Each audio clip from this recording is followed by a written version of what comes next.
Halo guys, kembali lagi bersama Doel Anime. Di awal cerita dijelaskan, di suatu hari, sebuah peta harta karun muncul di dunia. Konon katanya peta itu berisi catatan martial arts milik Cheon Gija, martial artis terhebat dalam sejarah murim yang tersembunyi di Hengsan. Bersamaan dengan senjata rahasia yang dia tinggalkan, hal itu menjadi percikan yang menghidupkan murim kembali, yang mana telah lama tenang. Diperlihatkan di sana ada sebuah gunung yang sangat tinggi. Itu menjulang tinggi seperti pohon, namun tiba-tiba batu tersebut pun terbelah menjadi dua. Itu seperti sebuah tebasan pedang, dan terlihat di kumpulan asap itu terdapat seseorang yang memegang pedang. Dia pun berkata, akhirnya aku keluar. Benar sekali, langit memang aslinya berwarna biru, mungkin ini dari kejutan karena meninggalkan gua. Tak peduli seberapa keras aku coba mengingat, aku tidak bisa mengingat kehidupanku sebelum memasuki gua. Meski begitu, aku harus berusaha mengingat sebisa mungkin, agar aku bisa melakukan balas dendam. Ingatan pertamaku adalah, sekitar ketika aku berusia 10 tahun, diperlihatkan di dalam ingatan masa kecilnya, di sana terdapat seorang kakek tua yang bernama Cheon Gija. Di hadapannya terdapat anak-anak kecil yang sangat banyak. Cheon Gija berkata kepada mereka semua kalau 10 tahun dari sekarang, mereka semua harus menyelamatkan dunia. Jumlah anak-anak itu adalah 100 anak. 100 anak yang dikumpulkan oleh Cheon Gija, dan aku adalah salah satunya. Aku masih ingat tatapan matanya yang mengerikan. Cheon Gija berkata kepada mereka semua kalau mereka harus patuh kepada dirinya. Mulai besok, kita akan mulai latihan martial arts. Jadi istirahatlah untuk hari ini. Dia pun pergi meninggalkan tempat tersebut. Saat itu, aku sama sekali tidak merasakan takut. Mungkin itu karena aku seorang yatim piatu. Sebelum Cheon Gija meninggalkan tempat itu dia berkata, untuk kalian yang berusaha kabur dari sini, kalian perlu tahu ini. Aku telah menyegel pintu masuk gua dengan tebing batu. Bukankah hanya akan jadi bencana kalau ada seseorang yang mencoba menghancurkannya? Jadi sejak saat itu, cobaan yang disebut latihan martial arts dimulai. Segala hal dari makan hingga tidur, diatur dengan sangat ketat. Mereka tidak bisa melakukan apapun. Martial arts pertama yang mereka pelajari adalah bagaimana cara bernafas, sebuah energi arts yang mengambil energi dari langit, bumi dan manusia. Setelah itu semua, yaitu cara menggunakan pedang, lalu cara menggerakkan tubuh. Bisa dibilang, segala hal yang dipelajari harus berada di bawah arahan Cheon Gija, termasuk bagaimana cara kami berjalan. Mungkin sekitar 3 tahun berlalu saat Cheon Gija memanggil kami kembali, dia berkata kepada mereka semua, martial arts yang kuajarkan pada kalian adalah martial arts yang dapat mencapai ranah martial god untuk 7 tahun yang tersisa. Setiap dari kalian harus menyempurnakan semua martial arts itu. Kalian harus buka pintu itu dan masuk ke dalamnya. Untuk mencegah bencana yang akan mengancam dunia, kalian harus berlatih dan berlatih tanpa kekangan. Terlihat mereka yang baru keluar dari pintu itu. Sang MC berkata, sekarang aku sadar. Alasan kami harus bertahan hidup di tempat mengerikan itu adalah karena Cheon Gija. Seperti yang dia katakan, kami terus mengulangi latihan di dalam gua. Kabut yang mengisi gua itu aslinya adalah energi yang dipadatkan. Berkat itu semua, martial arts kami berkembang dari hari ke hari. Namun energi itu menjadi begitu padat sehingga ruang itu mulai membengkok, dan diperlihatkan di sana muncul sebuah monster. Mereka pun bertanya-tanya apa itu. Dan para monster itu mulai menyerang mereka semua. Jumlah monster itu pun sangat banyak. Pada hari itu, gerbang neraka telah terbuka. Sang MC pun langsung menyuruh teman-temannya untuk mengeluarkan pedangnya, dan menghabisi mereka satu persatu. Setiap hari berlalu dengan sangat mengerikan. Mereka terus menghajar para monster yang ada di sana. Sangat sulit untuk bertahan hidup. Meski martial artist Cheon Gija mengajari kami, dari pernafasan, energi pedang, semuanya telah meningkat pesat dibandingkan saat kami berlatih di gua berkabut. Tapi sekarang, selain diriku, semuanya tidak ada yang selamat. Terlihat di sana ada seseorang yang baru saja akan menghembuskan nafas terakhirnya. Dia memanggil nama sang MC, yang bernama Yongwoo. Jadi MC-nya bernama Yongwoo ya guys. Mereka memanggilku seperti itu, namaku adalah Dan Yongwoo. Kemudian scene beralih ke sebuah pedesaan. Ini adalah Pavilion Cloud. Di sana banyak sekali orang-orang yang sedang makan dan minum, dan Yongwoo datang ke tempat itu. Dia pun melihat seorang wanita cantik bernama Henan. Dia adalah putri klan Jo. Henan berkata kepada saudaranya, lihatlah pria itu. Dia membawa pedang tanpa sarung pedangnya, dan saudara perempuan itu berkata, pedang itu terlihat cukup hebat. Saudaranya bernama Join ya guys. Yongwo sepertinya memesan sebuah makanan. Dia berpikir berapa lama aku tidak makan makanan yang layak. Dia mulai memakan makanan tersebut. Rasanya seperti semuanya meleleh di mulutku. Henan pun terus melihat Yang Wu yang sedang makan. Dia bertanya-tanya karena apa pria itu terus menarik perhatianku. Yongwu pun memuji masakan itu karena rasanya yang sangat lezat. Pelayan pun berkata kalau harganya 5 yen. Namun sepertinya Yang Wu tidak mempunyai uang sama sekali. Dia pun melupakan hal itu karena sudah lama tidak memegang uang. Pelayan itu berkata, tuan ini masalah. Jika Anda sudah makan, Anda harus membayarnya. Dia menjawab, aku tidak punya uang. Pelayan itu berkata, kau sangat lancang tuan muda. Kalau begitu serahkan pedangmu itu. Dia pun berkata, aku tidak bisa melakukannya. Ini adalah pedang yang kutukar demi nyawa temanku terakhir. Pelayan itu benar-benar sangat marah. Jadi begitu ya. Sejak awal kau ingin makan gratis. Dan terlihat mereka semua pun mulai berdiri dan akan menghajar Yongwu. Dan tiba-tiba Henan langsung berdiri dan memberikan uangnya. Dia berkata jangan terlalu kasar kepadanya. Aku akan membayar makanannya. Pelayan itu pun langsung tidak enak dan menerima uangnya. Mereka berdua pun saling berhadapan. Yongwu berpikir jadi dia yang membayar itu untukku.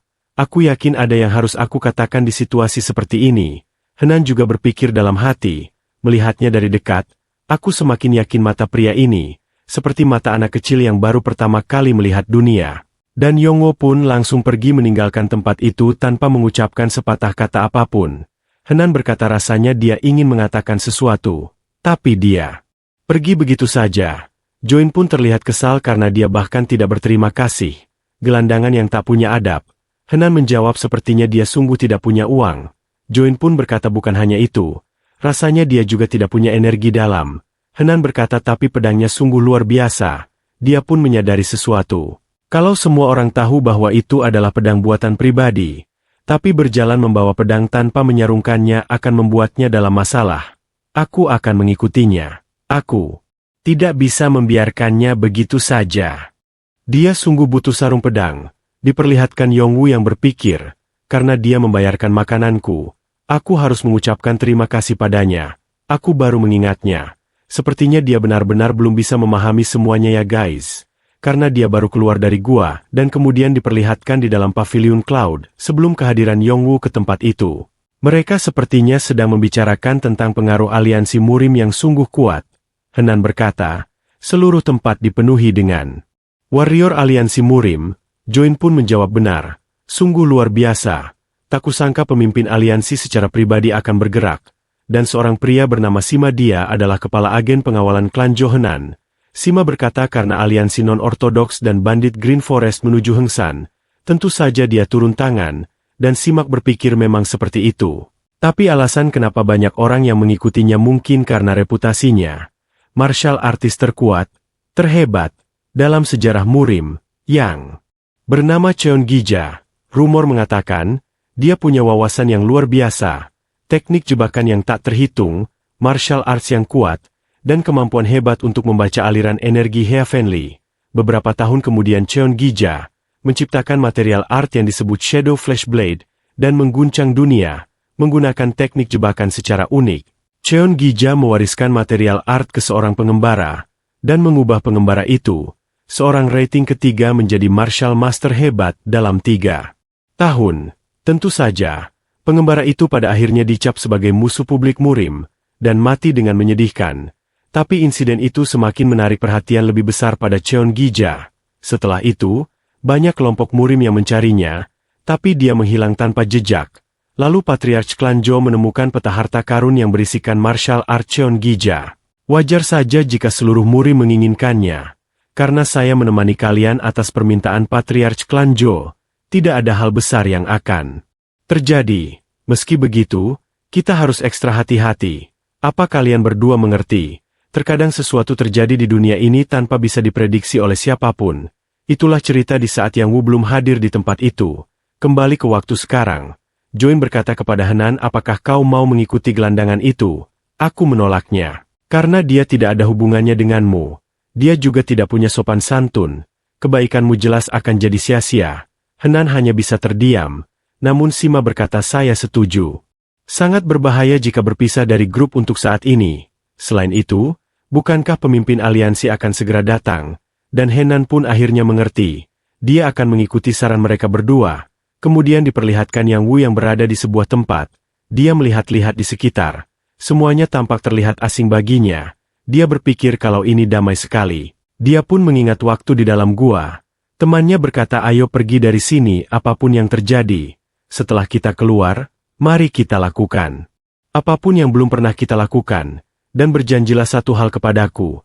Jika kau berhasil keluar, kau harus mampir ke rumahku, dan ceritakan tentangku pada ayahku. Jadi temannya bernama Segi.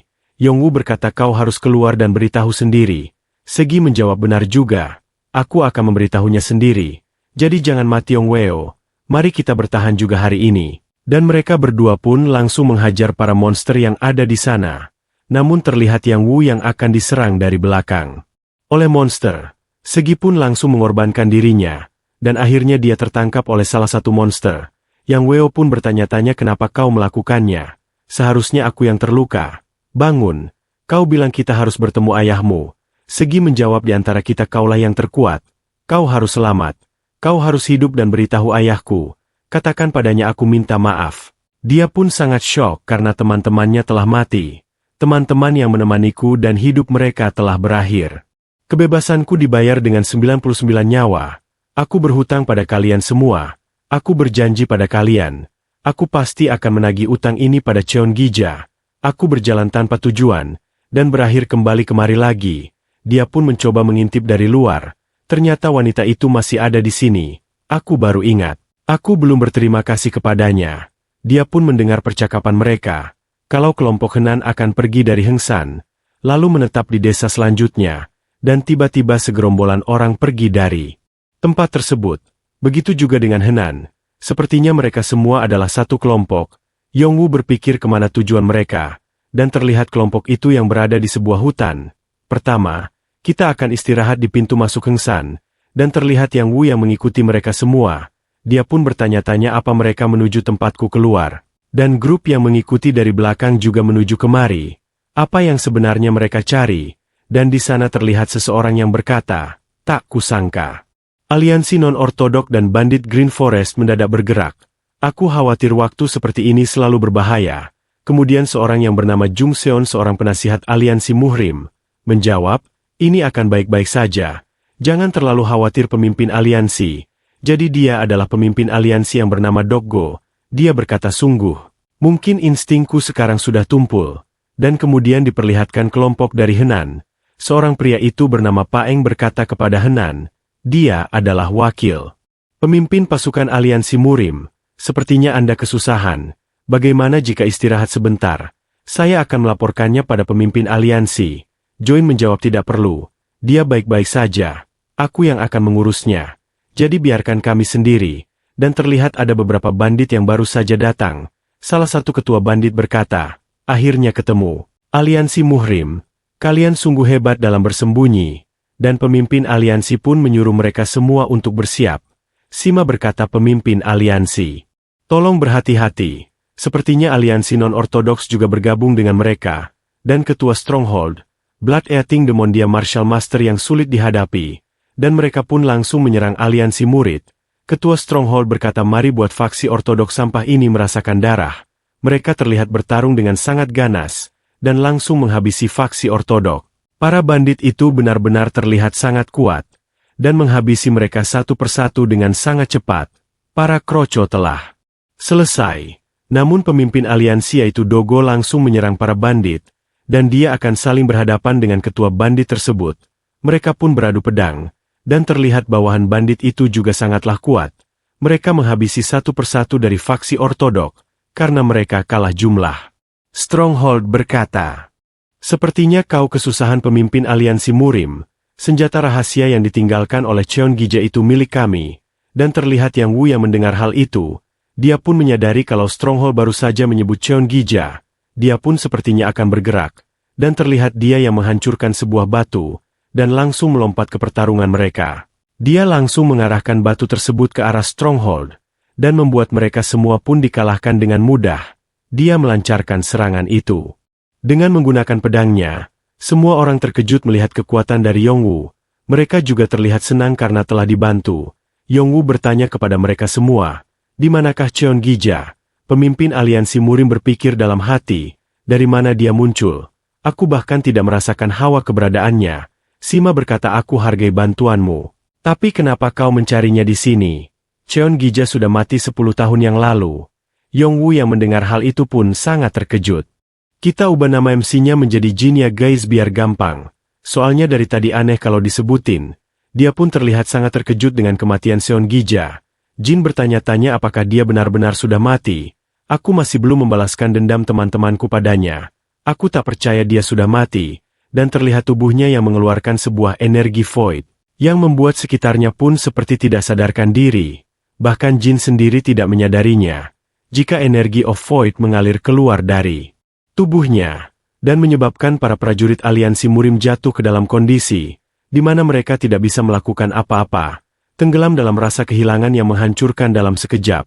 Jin berpikir aku telah melewati masa-masa yang panjang dan pahit, dan akhirnya dapat keluar dari neraka itu, tapi ternyata target balas dendamku sudah mati.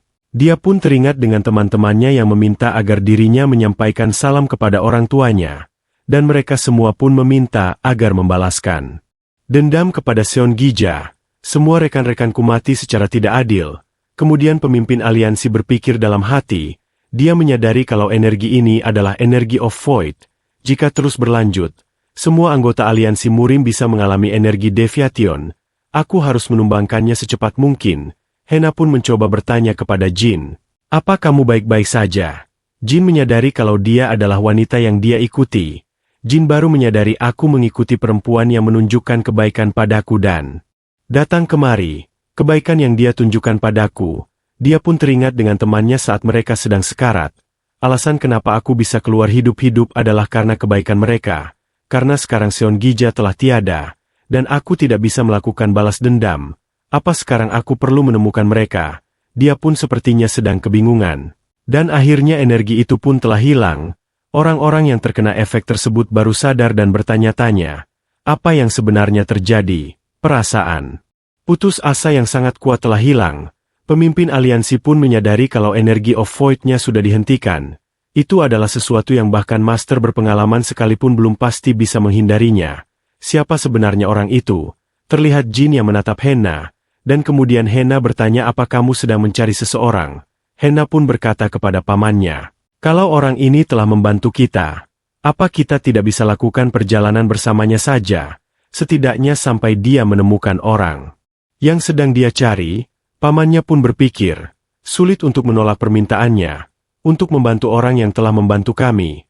Tapi para prajurit aliansi murim hampir saja terjebak dalam energi of void. Apakah pemimpin aliansi murim benar-benar memperbolehkannya? Dan terlihat pemimpin aliansi berpikir dalam hati, kalau Jin bisa mengalahkan bandit Green Forest dan aliansi non-ortodok dengan mudah, jadi dia pasti sangat berbahaya. Karena itu lebih baik untuk menjaganya tetap dekat daripada melepaskannya. Pemimpin aliansi pun langsung setuju kalau Jin ikut bersama mereka. Sima bertanya apa mungkin kau mau bekerja untuk agen pengawalan. Dia pun menjawab aku tidak yakin soal itu. Join berkata agen pengawalan Hena bukanlah tempat biasa, yang bisa dimasuki oleh sembarang orang. Apakah kau menolaknya? Jin menjawab aku ingin menjawabnya. Tapi aku tak tahu apa itu agen pengawalan. Dan mereka semua pun terkejut dengan jawaban Jin. Hena pun akhirnya akan menjelaskan. Jadi agen pengawalan itu adalah tempat di mana orang bekerja sebagai pengawal untuk melindungi klien dalam perjalanan atau semacamnya. Sima berpikir aku tak tahu apakah ini benar-benar keputusan yang tepat atau bukan. Salah satu anggota aliansi pun berpikir memangnya dia berasal dari mana. Dan Pain menjawab tapi pedang yang dia bawa itu. Temannya pun berkata apakah kau juga merasakannya? Niat membunuh yang terpancar dari pedang itu berarti itu bukan pedang biasa. Bagaimana sebuah pedang bagus seperti itu bisa berakhir di pinggang orang kampungan itu? Pedang itu butuh pemilik yang lebih layak. Ada terlalu banyak mata di sini. Jadi kita tunggu momen yang tepat ketika pemimpin aliansi dan pemimpin pasukan masuk ke Heng San. Dan kemudian waktu pun telah berlalu. Diperlihatkan mereka semua yang baru saja di Heng San. Jadi ini adalah tempat itu. Entah kenapa rasanya merinding. Jin pun berpikir apa ini tempat yang mereka cari. Pemimpin aliansi berkata apa kita akhirnya bisa melihat catatan rahasia. Seon Gija. Sima menjawab, tapi tuan kami sama sekali tidak bisa menemukan pintu masuknya. Dan para anak buahnya pun mencari ke sana kemari tapi tetap tidak menemukannya. Mereka bahkan sampai menaiki tebing tersebut. Sima berkata kepada pemimpin aliansi, kami tidak bisa buang-buang waktu lagi. Jadi mungkin kita harus memotong gunungnya. Pemimpin aliansi menjawab. Tapi jika kita lakukan itu, catatan rahasia Seon Gija bisa rusak. Dan terlihat Jin yang hanya tersenyum dan berpikir dalam hati, tempat aku keluar sudah hancur. Jadi kami harus cari pintu masuk yang dilewati Seon Gija. Tempat di mana aku bisa merasakan energinya sama-sama ada di sana. Dan Jin pun langsung melesat untuk ke tempat tersebut. Mereka semua pun terkejut dengan pergerakan dari Jin. Dia pun telah sampai ke tempat tersebut. Dan berkata kepada mereka semua kalau pintu masuknya ada di sini. Dan mereka semua pun terkejut dan bertanya-tanya, apakah kau tahu jalannya? Jin menjawab dengan santai, dulu aku tinggal di sini. Hena pun sampai terkejut. Jadi dia tinggal di tempat seperti ini.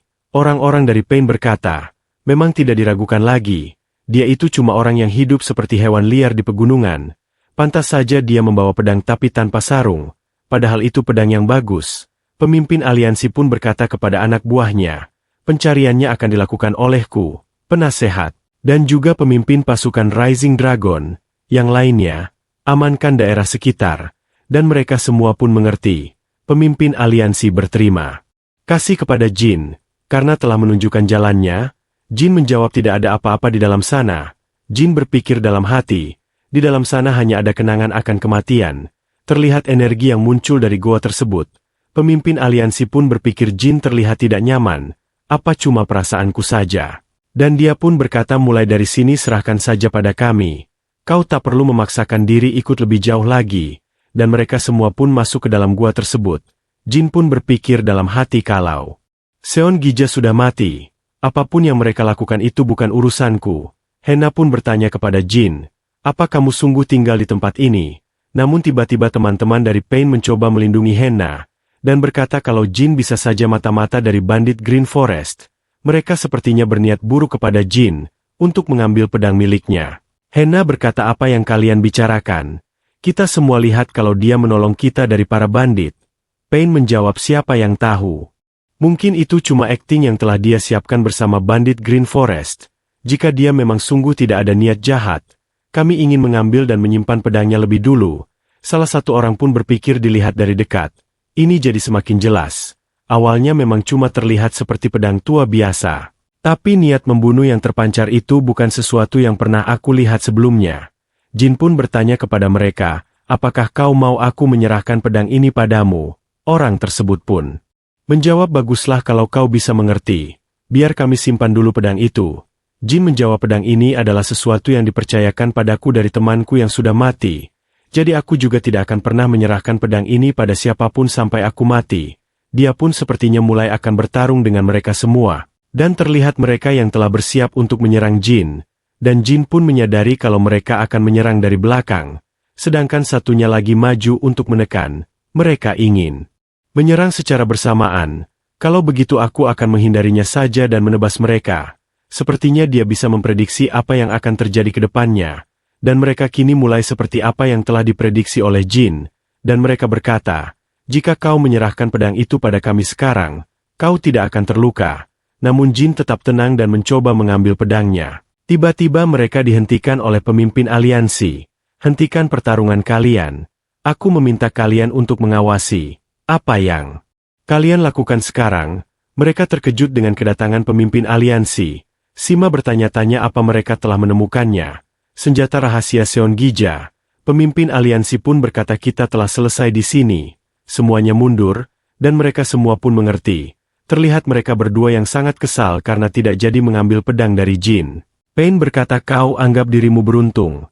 Hena pun menghampirinya dan berkata, apakah kamu tidak apa-apa? Jin berpikir dalam hati, aku tidak mengerti apa maksudnya tidak apa-apa. Dia pun hanya terdiam. Hena berkata, baguslah, aku khawatir kepadamu. Kalau dipikir-pikir, kita bahkan belum berkenalan. Namaku adalah Hena Sulyeon. Dan Jin pun berkata kalau namaku adalah Jin. Hena pun memuji namanya kalau itu nama yang bagus. Ayolah kita pergi. Kita perlu bersiap-siap untuk kembali. Dan begitulah ekspedisi aliansi Murim untuk menemukan senjata rahasia Seon Gija berakhir untuk sementara waktu. kemudian diperlihatkan di Provinsi Hubei, seorang bertanya apakah kau sudah dengar, aliansi Murim telah menemukan senjata rahasia Seon Gija.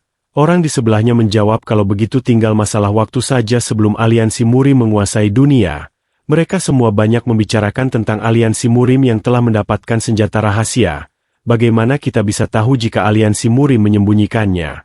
Rumor terus bermunculan mengenai aliansi Murim, dan mulai menyebar semakin luas.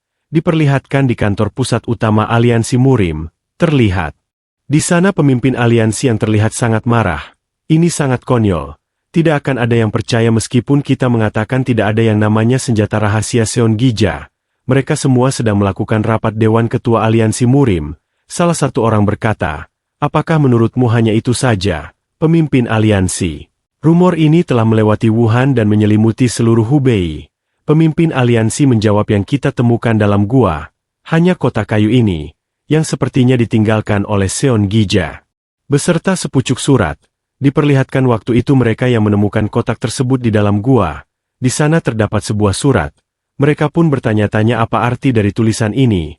Black Demon Being. Black Demon Being adalah sosok yang akan mengguncang zaman, dan dia ingin memporak-porandakan seluruh Jianghu, untuk mencegah hal ini. Aku telah merawat 100 Martial Master. Kumohon gunakan mereka untuk menghentikan Black Demon Being. Untuk mengendalikan Martial Master tersebut, diperlukan parasit.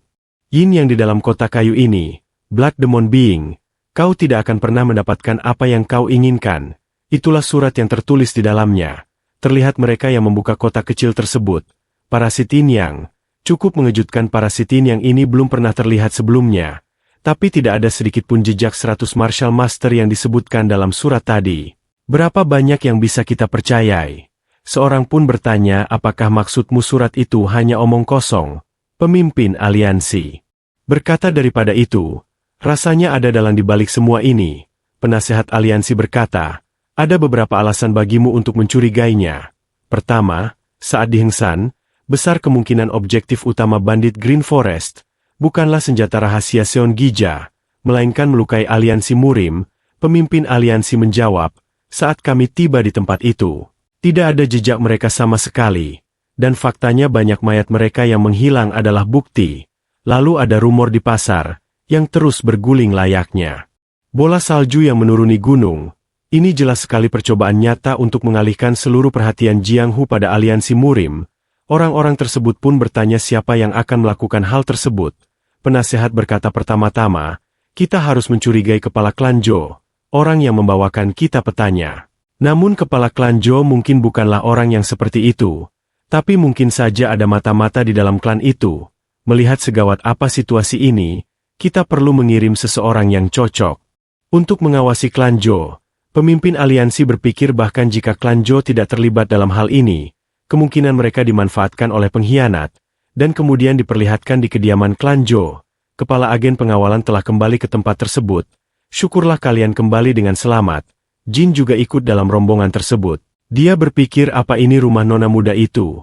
Rumah ini sangat besar. Sima berkata aku harus menemui kepala klan sekarang.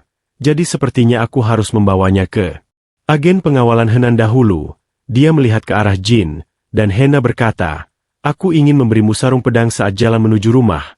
Jin berpikir orang-orang di luar sangat terobsesi dengan sarung pedang. Hena berkata tak peduli seberapa bagus sarung pedangnya, tidak ada yang bisa menahan niat membunuh pedang itu, dan ketika dia menyarungkan pedangnya, seketika itu hancur. Jin berkata sudah kuduga, sepertinya aku tidak memerlukan sarung pedang. Hena menjawab maafkan aku, karena aku tidak seharusnya bilang akan membuatkan sarung pedang untukmu. Jin pun bertanya-tanya kenapa dia meminta maaf. Sama seperti temannya yang meminta maaf sebelum dia meninggal. Saat itu dia juga mengatakan hal yang sama. Dialah yang sekarat. Jadi kenapa dia yang meminta maaf? Sebenarnya maaf untuk apa aku masih tidak mengerti. Jin pun bertanya. Jangan pernah mengatakan minta maaf kepadaku. Jin berkata dalam hati karena aku tidak ingin mendengar kata-kata itu lagi. Hena sedikit terkejut dengan perkataannya.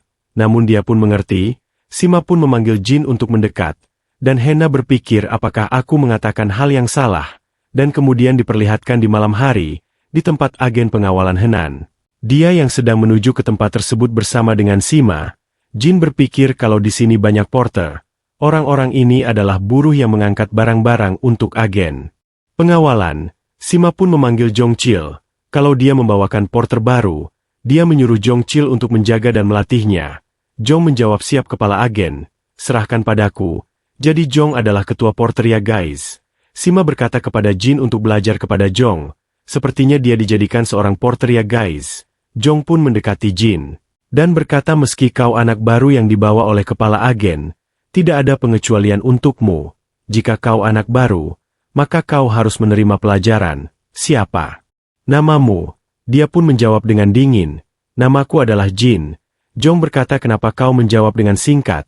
Namun Jin menjawab, kulihat tangan kakimu pendek, badanmu aneh sekali. Jong pun benar-benar marah kepadanya. Apakah kau ingin mati pada hari pertama? Jin berpikir kalau pria ini sungguh tidak ramah. Haruskah aku menebasnya? Dia seperti akan mengambil pedangnya. Kemudian Jong pun berpikir dalam hati kalau orang ini punya pedang. Dia pun berkata, sejak kapan porter berjalan-jalan sambil membawa pedang? Serahkan padaku sekarang. Jin menjawab, aku tidak bisa memberikannya padamu. Dia pun menunjukkan wajah yang sangat dingin dan membuat Jong ketakutan. Dan Jong berpikir, apa-apaan pria ini? Niat membunuh itu benar-benar mengerikan. Jong pun berkata, sudah larut hari ini, jadi kita akan berhenti di sini. Jin berpikir ada sejumlah besar orang yang menginginkan pedang milikku. Terlihat para porter lain yang tertawa mengejek Jong. Karena Jong bertingkah seperti orang penting, tapi dia ketakutan hanya karena seorang pemula. Jong pun langsung memarahi mereka. Apa yang kalian lihat? Bukankah seharusnya kalian bersiap untuk tidur? Dan mereka berdua pun akan kembali untuk tidur. Kerja bagus hari ini. Ayo semuanya tidur. Jong mengajak Jin untuk mengikutinya. Asramanya ada di sebelah sini.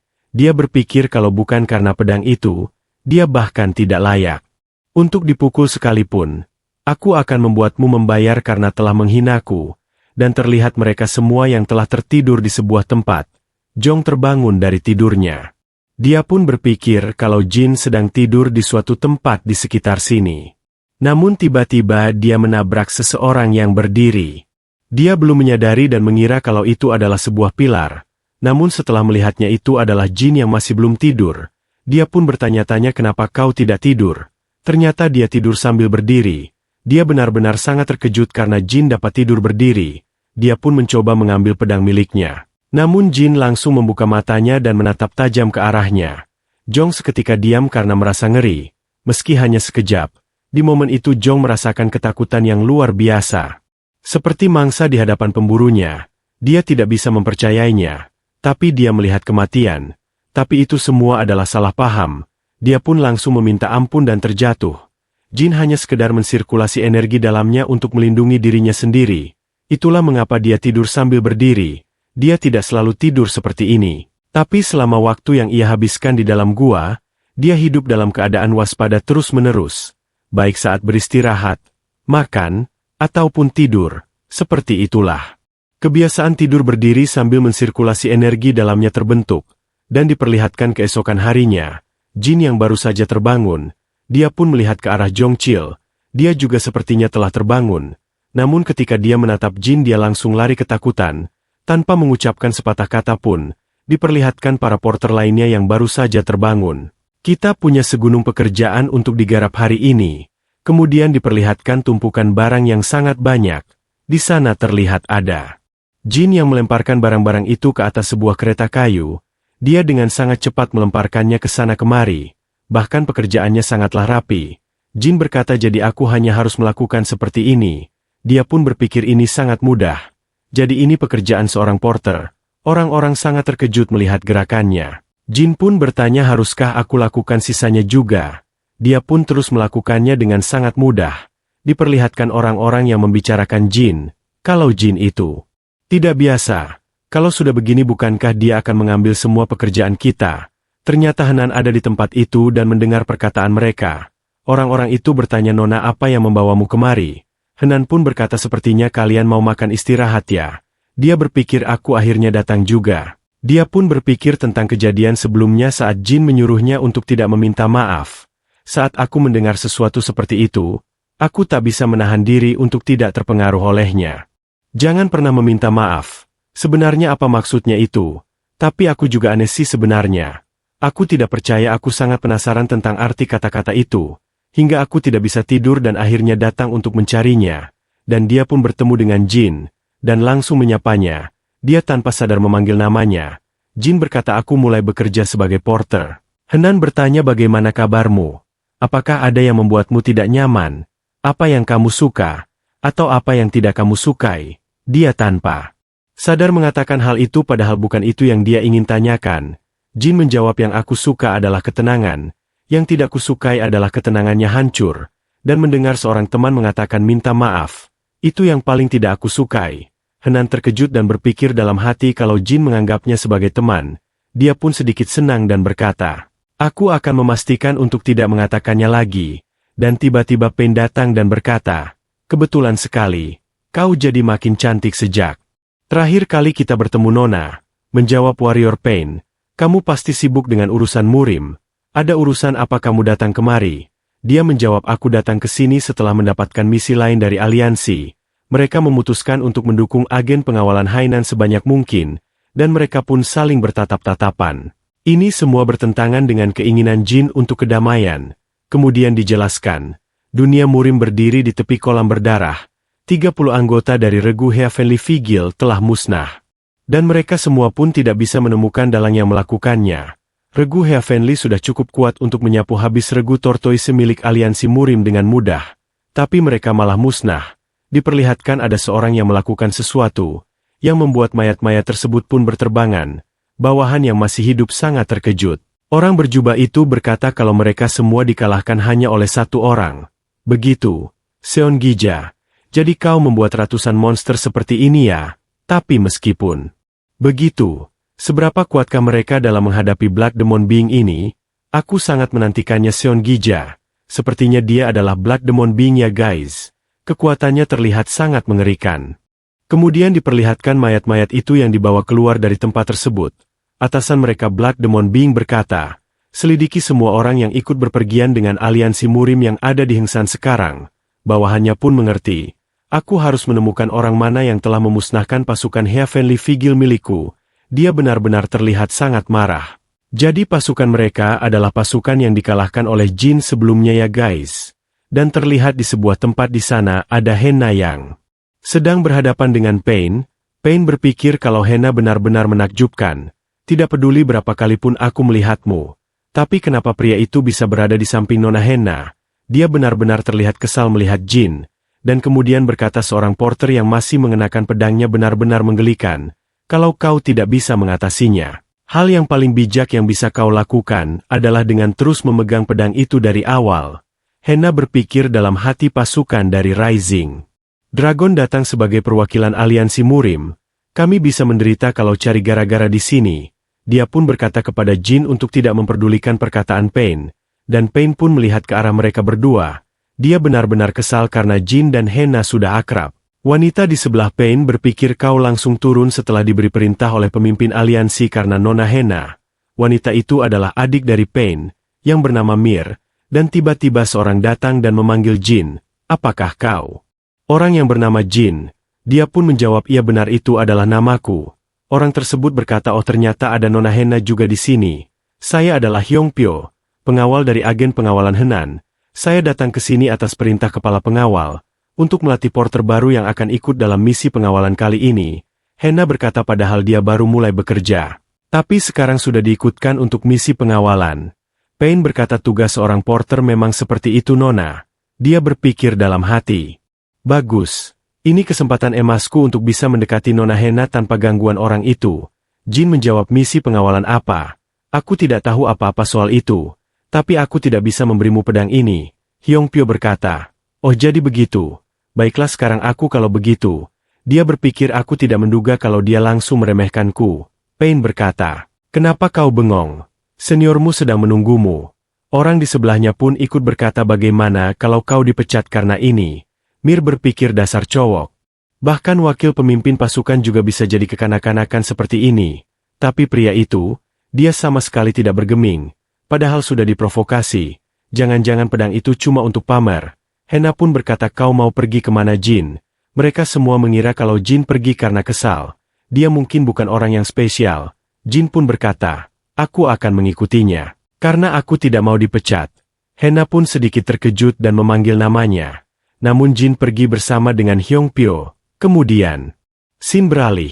Diperlihatkan di waktu sebelumnya Sima yang berkata kepada Hyong Pyo, Jong akan mengajarkan dia cara membawa barang. Pastikan Jin tidak membuat masalah selama misi pengawalan. Sima berpikir aku juga harus membuat dia mengundurkan diri sebelum dia bisa mendekati Hena. Hyong menjawab, tapi kepala agen pengawal, dia sudah dewasa. Buat apa saya membantunya? Dia pun menjawab kau akan paham saat bertemu dengan dia. Diperlihatkan waktu sekarang Hyong berpikir, aku bisa mengabaikan. Caranya bicara karena orang-orang bilang dia hidup sendirian di hutan. Tapi seorang porter yang membawa pedang itu sungguh aneh. Dia pun bertanya apa mungkin kau sedang mempelajari ilmu pedang. Jin menjawab 3 energi sword art. Hyong berpikir dia ternyata pemula yang sedang berlatih karena bermimpi menjadi prajurit pengawal. Dan kemudian berkata meskipun tidak energi sword art adalah dasar dari martial art, masih banyak ilmu yang lebih berguna dalam pertarungan yang sebenarnya. Dia pun mengambil pedangnya. Tunjukkan kemampuan 3 energi sword art milikmu padaku. Jin pun bertanya apa kau akan membunuhku. Hyong sangat terkejut mendengar perkataan dari Jin. Aku cuma ingin kita saling mengukur kemampuan lewat sparring. Jin pun bertanya-tanya, saling mengukur kemampuan apa maksudnya? Yang jelas aku lebih kuat darimu. Hyong sangat terkejut dan tertawa. Bagaimana mungkin? Aku sudah berlatih seumur hidupku. Sementara kau baru saja mulai mempelajari ilmu berpedang. Tetap saja, aku suka kepercayaan dirimu. Akan kutunjukkan padamu cara untuk menjadi lebih kuat. Jin mengulurkan tangannya dan berkata, bagaimana kalau aku putar sedikit lagi? Hyong bertanya-tanya apa yang kau lakukan. Jin menjawab ini pertama kalinya aku tidak membunuh. Jadi aku harus memperhitungkannya. Dia pun mengayunkan tangannya ke sana kemari yang membuat Hyong kebingungan. Jin berkata sudah selesai. Kau tidak jadi mati kalau begini. Hyong berkata ternyata ini yang dimaksud kepala agen pengawal. Dia pun tertawa dan kemudian langsung menyerang Jin menggunakan pedangnya. Jin berpikir serangannya cuma bisa sampai sejauh ini. Supaya dia tidak mati, aku harus menyerang apa yang ada di hadapanku. Dan kemudian Jin pun melancarkan serangannya tepat di hadapan Hyong. Serangan itu benar-benar sangat mengerikan seperti menembus langit. Pedang milik Hyong sampai terlempar. Begitu juga dengan tubuhnya yang terpental jauh. Dia berpikir yang tadi itu bukan 3 energi sword art. Dia pun sepertinya pingsan dan tersadar. Jin pun bertanya kepada dirinya. Rasanya sakit sekali kan? Hyong bertanya martial art apa yang kau gunakan? Jin menjawab 3 energi sword art. Teknik yang tadi dikenal dengan Heavenly Thunder.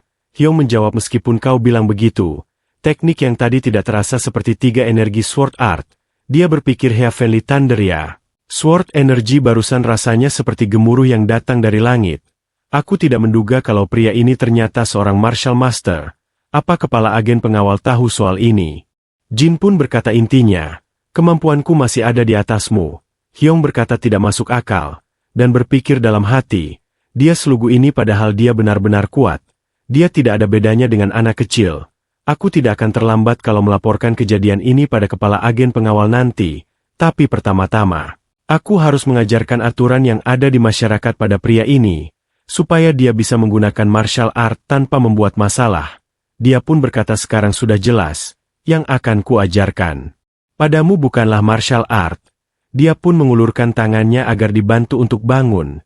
Dalam kondisi seperti ini, hal yang sebaiknya kau lakukan adalah membantuku berdiri. Dia pun langsung membantunya untuk bangun. Dengan begitu Jin akhirnya tinggal di rumah Hyong Pyo. Terlihat mereka berdua yang akan tertidur. Hyu bertanya apakah kau tidurnya memang seperti itu. Jin mempelajari dunia, keterampilan yang menghilang dari dirinya seiring dengan berjalannya waktu.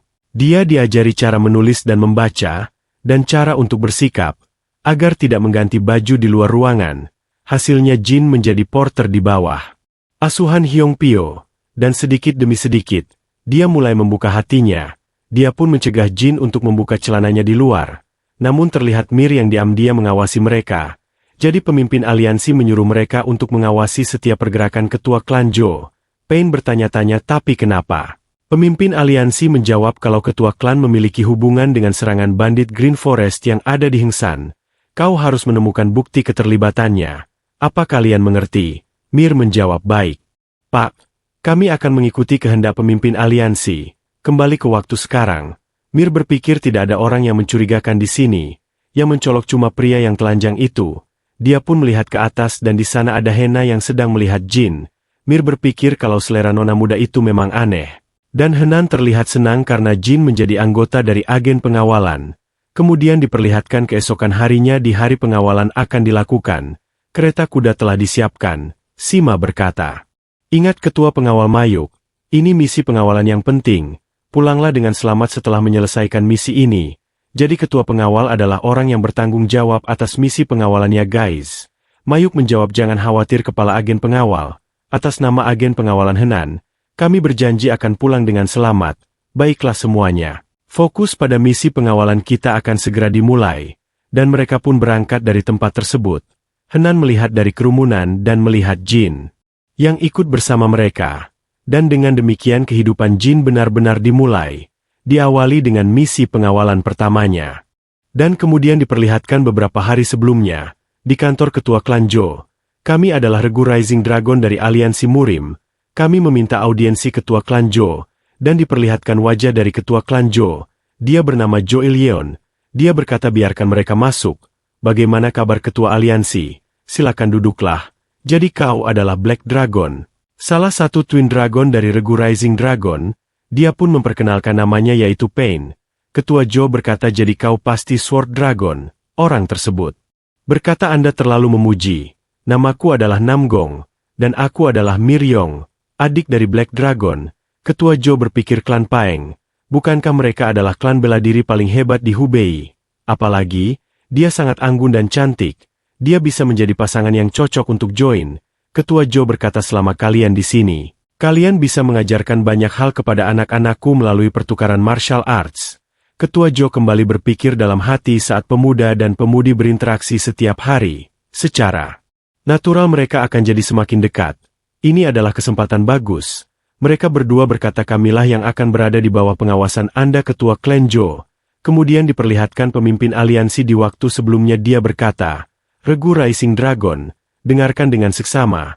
Alasan kalian di klan Jo adalah untuk memastikan apakah serangan bandit Grand Forest di Hengsan ada hubungannya dengan ketua klan Jo, juga untuk mencari bukti. Jangan pernah lupakan hal itu, dan kembali di waktu sekarang. Mir berkata, tapi meskipun kita punya misi itu, kamu hanya memperhatikan anak perempuan ketua klan Jo. Terlihat dia yang sedang berlatih pedang. Aku sudah melihatnya beberapa hari, dan sejujurnya, dia bahkan tidak melihatmu. Dia malah menatap ke arah seorang porter. Pain menjawab kalau yang kamu maksud pria itu, tidak ada yang perlu kau khawatirkan. Aku dengar dia akan melakukan misi pengawalan selama beberapa bulan. Dengan waktu yang lama itu, aku percaya diri akan memenangkan hati Nona Hena. Dan kemudian diperlihatkan regu pengawalan yang sedang makan di sebuah tempat makan. Sebelum keberangkatan untuk misi pengawalan, mereka memakan makanan terakhir, dan Jin hanya fokus dengan makanan yang ada di hadapannya. Baginya, makanan yang dimasak memang yang terbaik. Itu adalah hal yang paling mendebarkan setelah keluar dari gua. Hyong berkata aku belum pernah melihat seseorang makan seperti sedang menjalankan semacam ritual. Kau harus makan dengan baik sekarang. Dengan begitu misi pengawalan tidak akan jadi terlalu sulit. Apalagi tempat tujuan misinya adalah di Sichuan. Tempat itu telah menjadi tanah air klan Tang. Dan permintaan kali ini datang dari salah satu klan terbesar di Jiangsu. Pemimpin semua klan Tang, itulah klan Sichuan Tang. Diperlihatkan seseorang yang sedang menaiki kuda. Dia bernama Tang Hogwan, tetua klan Sichuan Tang. Dan di belakangnya bernama Tang Cheolgi. Bukan hanya itu, namun terpisah dari para warrior milik agen pengawalan Henan, klan Tang sendiri. Juga memilih dan mengirimkan pengawal mereka sendiri. Hal itu membuat sulit untuk menebak seberapa berharganya muatan yang kita angkut. Jin hanya memandangi mereka, dan Hogwan berkata, kenapa aku mencium aroma yang enak dari sini? Merepotkan sekali. Terlihat dia yang menghancurkan seekor kupu-kupu dengan kedua jarinya. Cheolgi bertanya ada apa ketua? Dia pun menjawab di antara para porter itu, ada seseorang yang mengeluarkan energi yang tidak biasa. Siapa itu? Dia pun menatap tajam ke arah Jin. Dan tiba-tiba Mayuk datang dan berkata, persiapan untuk keberangkatan telah selesai, jadi kalian sudah bisa tenang. Hogwan berpikir kalau ketua pengawalan Mayuk adalah sumber energi yang dia rasakan. Dia belum menyadari kalau itu adalah energi dari Jin ya guys. Hogwan berkata kepada Mayuk perjalanannya akan panjang, jadi ayo bergegas dan berangkat. Hogwan berpikir apakah energinya selalu sekuat itu. Mayuk berkata kepada mereka semua, warrior pengawal dan porter sekalian, selesaikan makan. Kalian dan dengarkan, simbol dari agen pengawalan Hainan kita adalah kecepatan. Biasanya, perjalanan ke Sichuan akan memakan waktu 4 bulan, tapi kita harus tiba dalam waktu 1,5 bulan, dan mereka semua pun mengerti. Hyong berkata kalau kalian lebih lambat dari ketua Mayuk, kalian akan diusir dari agensi pengawalan Hainan nanti. Jadi jangan sampai ketinggalan. Mayuk pun terlihat bersemangat dan berkata pada mereka, bersiap untuk berangkat. Jin berpikir jangan sampai ketinggalan katanya. Kenapa dia mengatakan hal itu? Dan terlihat mereka semua yang telah berangkat. Ada beberapa alasan mengapa misi pengawalan dari Mayuk terkenal karena kekerasannya. Salah satunya adalah kepribadiannya yang ketat dan penuh aturan. Jadi tidak ada ruang kompromi untuk jalan pintas. Tapi masalah yang sebenarnya adalah, bukan hanya para pengawal yang terlatih dalam martial arts yang harus menjaga kecepatan. Bahkan para porter pun harus berlari dengan kecepatan yang sama. Dengan kuda dan kereta, Jin masih berpikir tertinggal. Aku benar-benar tidak mengerti apa maksudnya. Hyong berkata kepada Jin, bertahanlah sedikit lagi, kita akan segera beristirahat. Namun Jin mengimbangi kecepatan misi pengawalan seolah-olah dia sedang jalan santai, dan diperlihatkan waktu pun telah berganti malam. Mereka semua yang terlihat telah tertidur, namun Jin masih berdiri di sana. Mayuk bertanya apakah dia tidak tidur sama sekali. Dia pun menjawab kalau Jin selalu tidur seperti itu, dan seperti itulah Jin dan grup pengawalan. Sampai di Gunung Pinding, perjalanan yang seharusnya memakan waktu 4 hari, dan diperlihatkan ada sebuah tombak yang mengarah ke arah mereka, dan mereka semua pun berhenti. Mayuk langsung mengambil pedangnya dan menghancurkan tombak tersebut. Dia pun bertanya siapa kalian, dan orang-orang itu pun bertanya itulah yang seharusnya kami tanyakan. Diperlihatkan ada beberapa gerombol orang yang baru saja datang. Pria botak berkata sekarang karena kalian memasuki wilayah Bandit Green Forest, serahkan barang-barang kalian dan pergi. Baru setelah itu kami akan mengampuni nyawa kalian. Hogwan berkata kalau mereka hanya Bandit Green Forest, tidak perlu panik, kita amati saja dulu. Hyong berkata mereka akan mundur kalau kita membayar biaya lewatnya. Jadi jangan terlalu khawatir. Jin berpikir Bandit Green Forest. Apa mereka sama seperti bandit yang terakhir kali aku habisi? Dan terlihat Mayuk yang melemparkan biaya lewatnya, dan meminta mereka untuk mengosongkan jalan. Namun pria botak itu langsung menghancurkan koin-koin yang diberikan. Dia berkata bukan uang receh ini. Aku ingin kau meninggalkan barang-barang itu dan pergilah dari sini. Dia pun langsung melompat dan akan menyerang Mayuk. Hyong pun sangat terkejut, karena dia menyerang secara tiba-tiba. Jin melihat kalau pria botak itu menunjukkan niat membunuh. Bandit itu berkata kalau kalian tidak mau meninggalkan barang kalian, maka inilah yang akan kalian rasakan. Namun serangan itu dapat ditangkis oleh Mayuk. Pergerakan pria itu sungguh cepat, dia berhasil melukai Mayuk. Dia ditendang tepat di perutnya, dan Mayuk terlihat sangat kesakitan sampai terjatuh dari kudanya. Bandit itu berkata kalian pikir agen pengawalan rendahan bisa menghentikan kami. Apa yang kalian lakukan? Habisi mereka semua.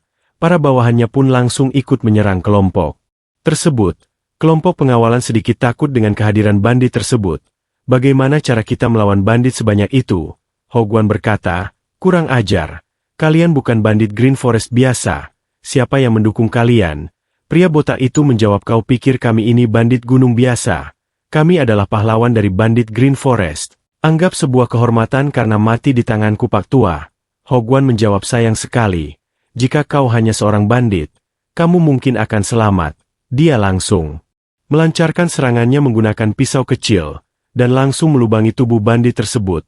Dia benar-benar tidak percaya bagaimana bisa sebuah jarum menembus tubuhku, dan dia pun akhirnya tewas. Para bawahannya juga sangat terkejut melihat kejadian itu. Hogwan berkata beraninya kalian mengincar barang milik Lantang. Apa kalian pikir sampah seperti kalian bisa menyentuh sejentik pun pada barang kami? Dia langsung melemparkan sebuah jarum ke arah mereka semua. Dan tubuh mereka pun langsung berlubang. Mereka dapat dikalahkan dengan sangat mudahnya. Namun tiba-tiba muncul kelompok yang menggunakan masker. Mereka berkata sudah kuduga, bandit Green Forest saja tidak cukup. Karena Elder Tang Hogwan dari klan Sichuan Tang turun tangan, kami tidak perlu menahan diri lagi. Pria tersebut bernama Philip Phantom Hall. Ini adalah perintah pemimpin Phantom Hall. Habisi mereka semua. Hogwan menyuruh bawahannya persiapkan diri kalian. Mereka benar-benar akan merepotkan, meski semua orang dari Agen pengawalan Henan jatuh. Kita harus mengirim barang ini ke klan utama di Sichuan. Kalian adalah elit dari para elit, dipilih langsung olehku. Apapun yang terjadi lindungi barang ini. Terlihat mereka semua yang telah bersiap untuk saling berhadapan. Jangan biarkan satu pun selamat. Mereka saling menghabisi satu sama lain. Mayuk juga masih bertahan. Namun terlihat Jin yang hanya terdiam di tengah pertarungan tersebut. Dia hanya melihat ke sana kemari. Banyak sekali agen pengawalan yang telah kalah. Mayuk berpikir dalam hati. Agen kami bahkan tidak sebanding dengan mereka. Mereka martial art sungguhan. Meski klan Tang lebih unggul, mereka tidak punya niat untuk bertarung demi kami. Terlihat Hyong yang terluka. Namun Jin hanya terdiam. Hyong akan dihabisi oleh musuh. Dia telah terjatuh dan tidak bisa bangkit lagi. Namun Jin teringat perkataan dari Hyong ketika dia sedang makan. Kalau Hyong meminta untuk menyisakan makanan untuknya.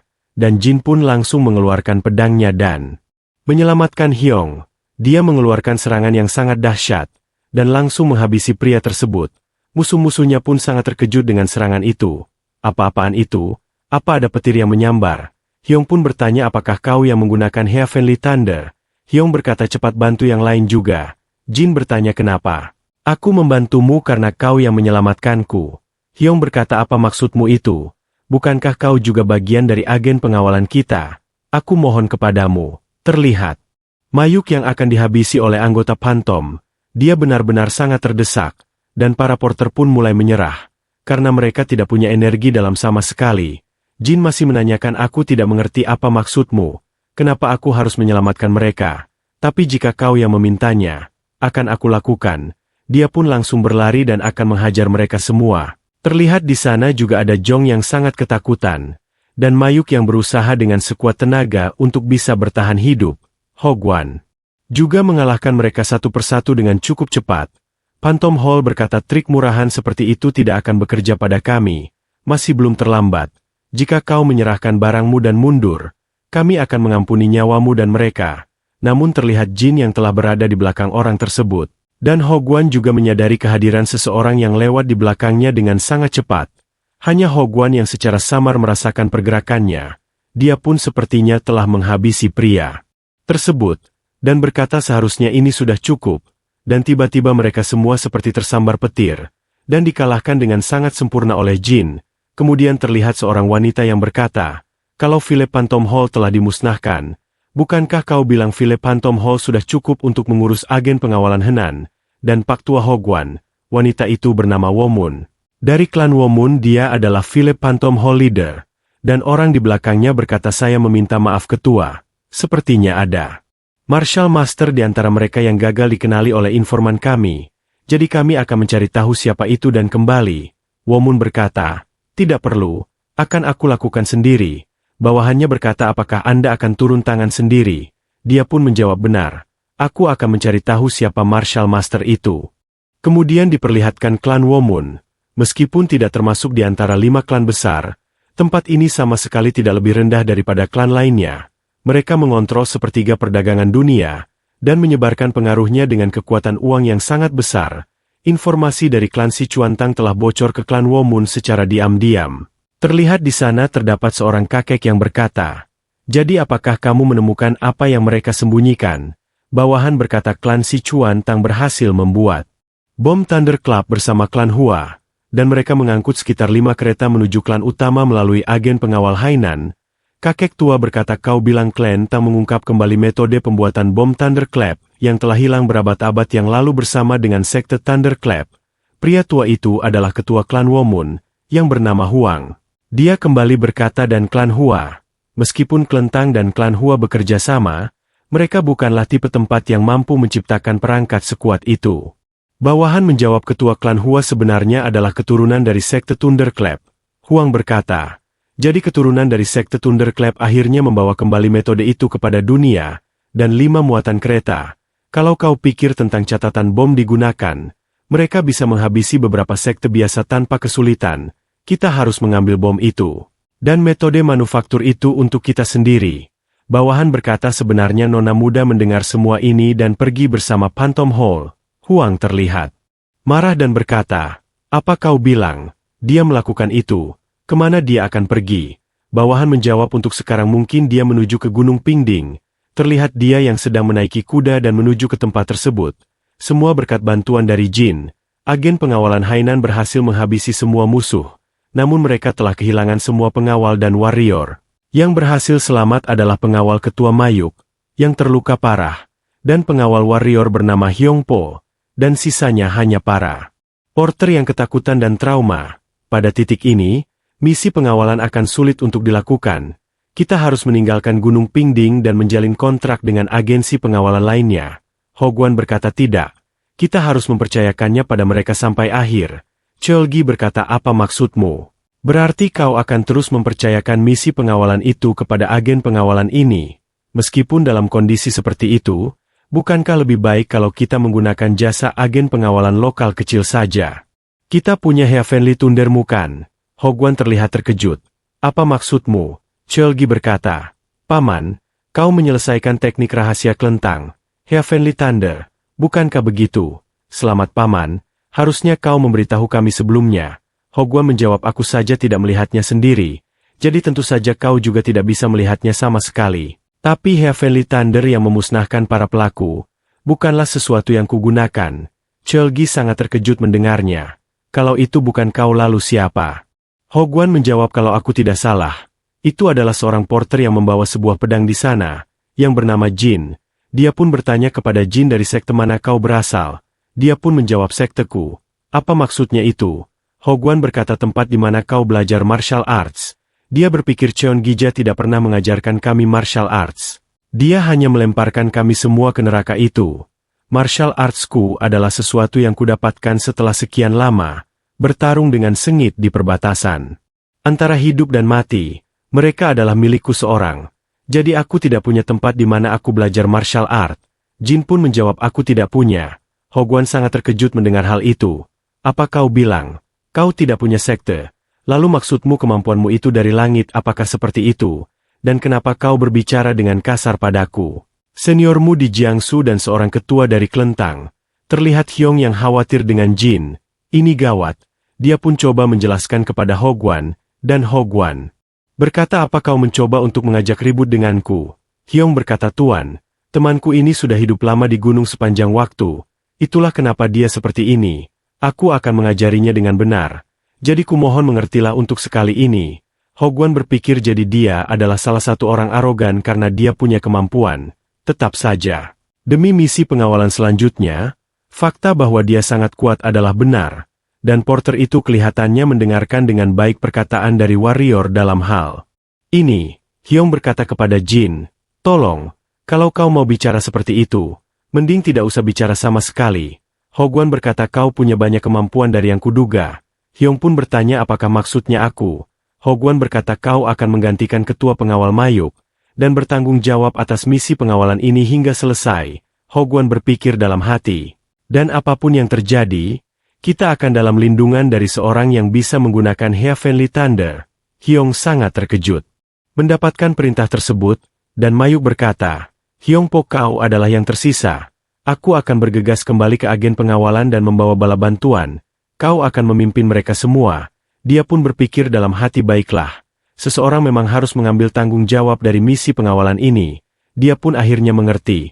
Mungkin aku kurang cakap. Tapi aku akan bertugas sebagai ketua pengawal dan menyelesaikan misi pengawalan ini hingga selesai.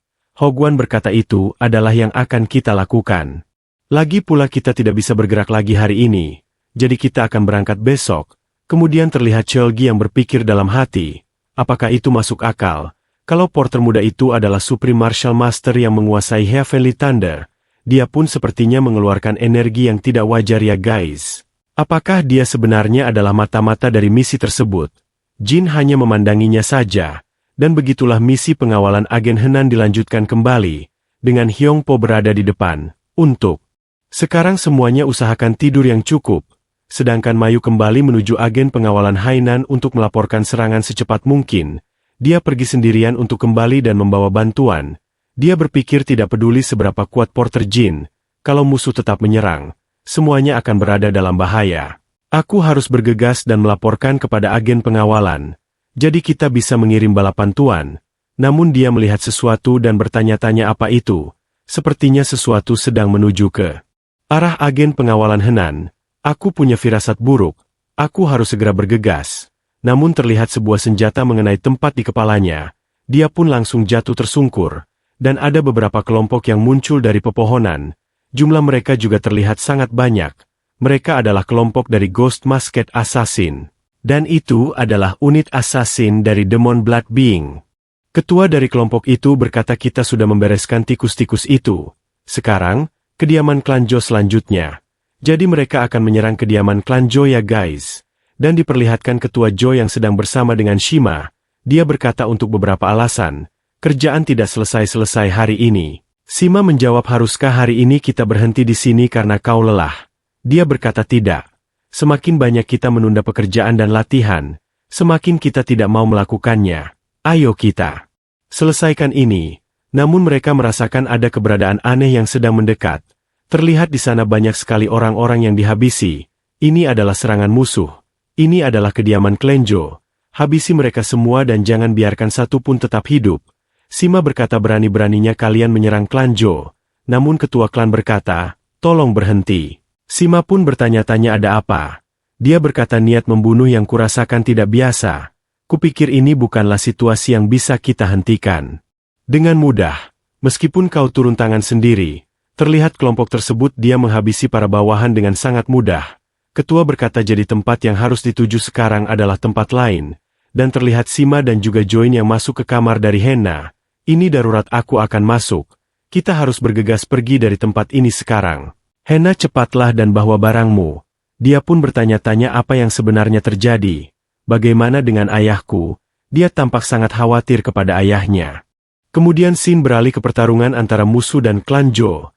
Mereka benar-benar menghabisi seluruh klan. Leader dari Blood Demon berkata, habisi mereka semua, termasuk orang-orang dari agen pengawalan. Kemudian Shin beralih ke kelompok dari Henna dan juga Regu Rising Dragon. Mereka melarikan diri dan meninggalkan ketua Jo di sana. Nampak tempat itu yang terbakar hebat. Henna sangat khawatir kepada ayahnya. Apinya tidak hanya melahap kediaman klan Jo, tapi juga sudah menyebar ke agen pengawalan Henan. Shima berkata jangan berhenti. Kita harus pergi dari sini sekarang juga. Henna menjawab tapi ayah masih ada di belakang. Dia berkata apa kau sudah lupa siapa ayahmu itu? Dia adalah tombak terkuat Henan dan ketua klan Jo. Terlihat dia yang mengambil tombaknya dan menghancurkan tempat itu untuk mengalahkan para musuh. Tidak ada orang yang setara dengan dia di seluruh penjuru wilayah tempat ini. Para musuh pun melihat ke arah ketua Jo. Dia ternyata datang. Mereka pun langsung mengeroyok ketua Jo. Kembali ke Shima dia berkata kepada Henna, apa kau benar-benar tidak tahu kalau ketua klan menahan mereka demi keselamatanmu? Join berkata paman ada benarnya. Kau harus mempercayai ayah. Dia pasti bisa mengalahkan para musuh. Kau hanya akan menghambatnya. Henna pun hanya bisa menangis. Shima berkata kita harus sembunyi sekarang. Ayo kita cari tempat persembunyian. Maafkan aku. Tapi apa pasukan Rising Dragon ikut dengan kami? Mir menjawab kami akan kembali ke aliansi Murim dari sini. Namun Pain berkata, apa kau benar-benar serius dengan ucapanmu yang barusan?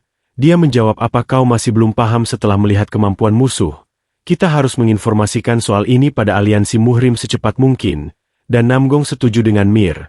Pain berkata tapi mereka akan mengejar kita. Jadi kita harus bagaimana? Shima berpikir kalau kami tidak bisa mendapatkan bantuan mereka. Satu-satunya hal yang terlintas di benakku adalah sosok yang menghalau bandit Green Forest di Hengsan. Yaitu Jin. Dia pasti akan menyelamatkan kami. Shima berkata kami akan mencari cara lain. Aku mendoakan keselamatan kalian. Dan mereka pun berpisah di tempat tersebut. Ayo kita bergabung dengan kelompok pengawal yang pergi ke Sichuan. Henna berpikir benar juga. Kalau kami pergi ke tempat Jin berada, kami pasti akan selamat. Sampai saat itu tiba tolong jaga dirimu ayah. Mereka pun pergi dari tempat tersebut untuk menyusul Jin. Kemudian Shin beralih ke pasukan musuh yang telah menghabisi banyak prajurit. Begitu juga dengan ketua Jo.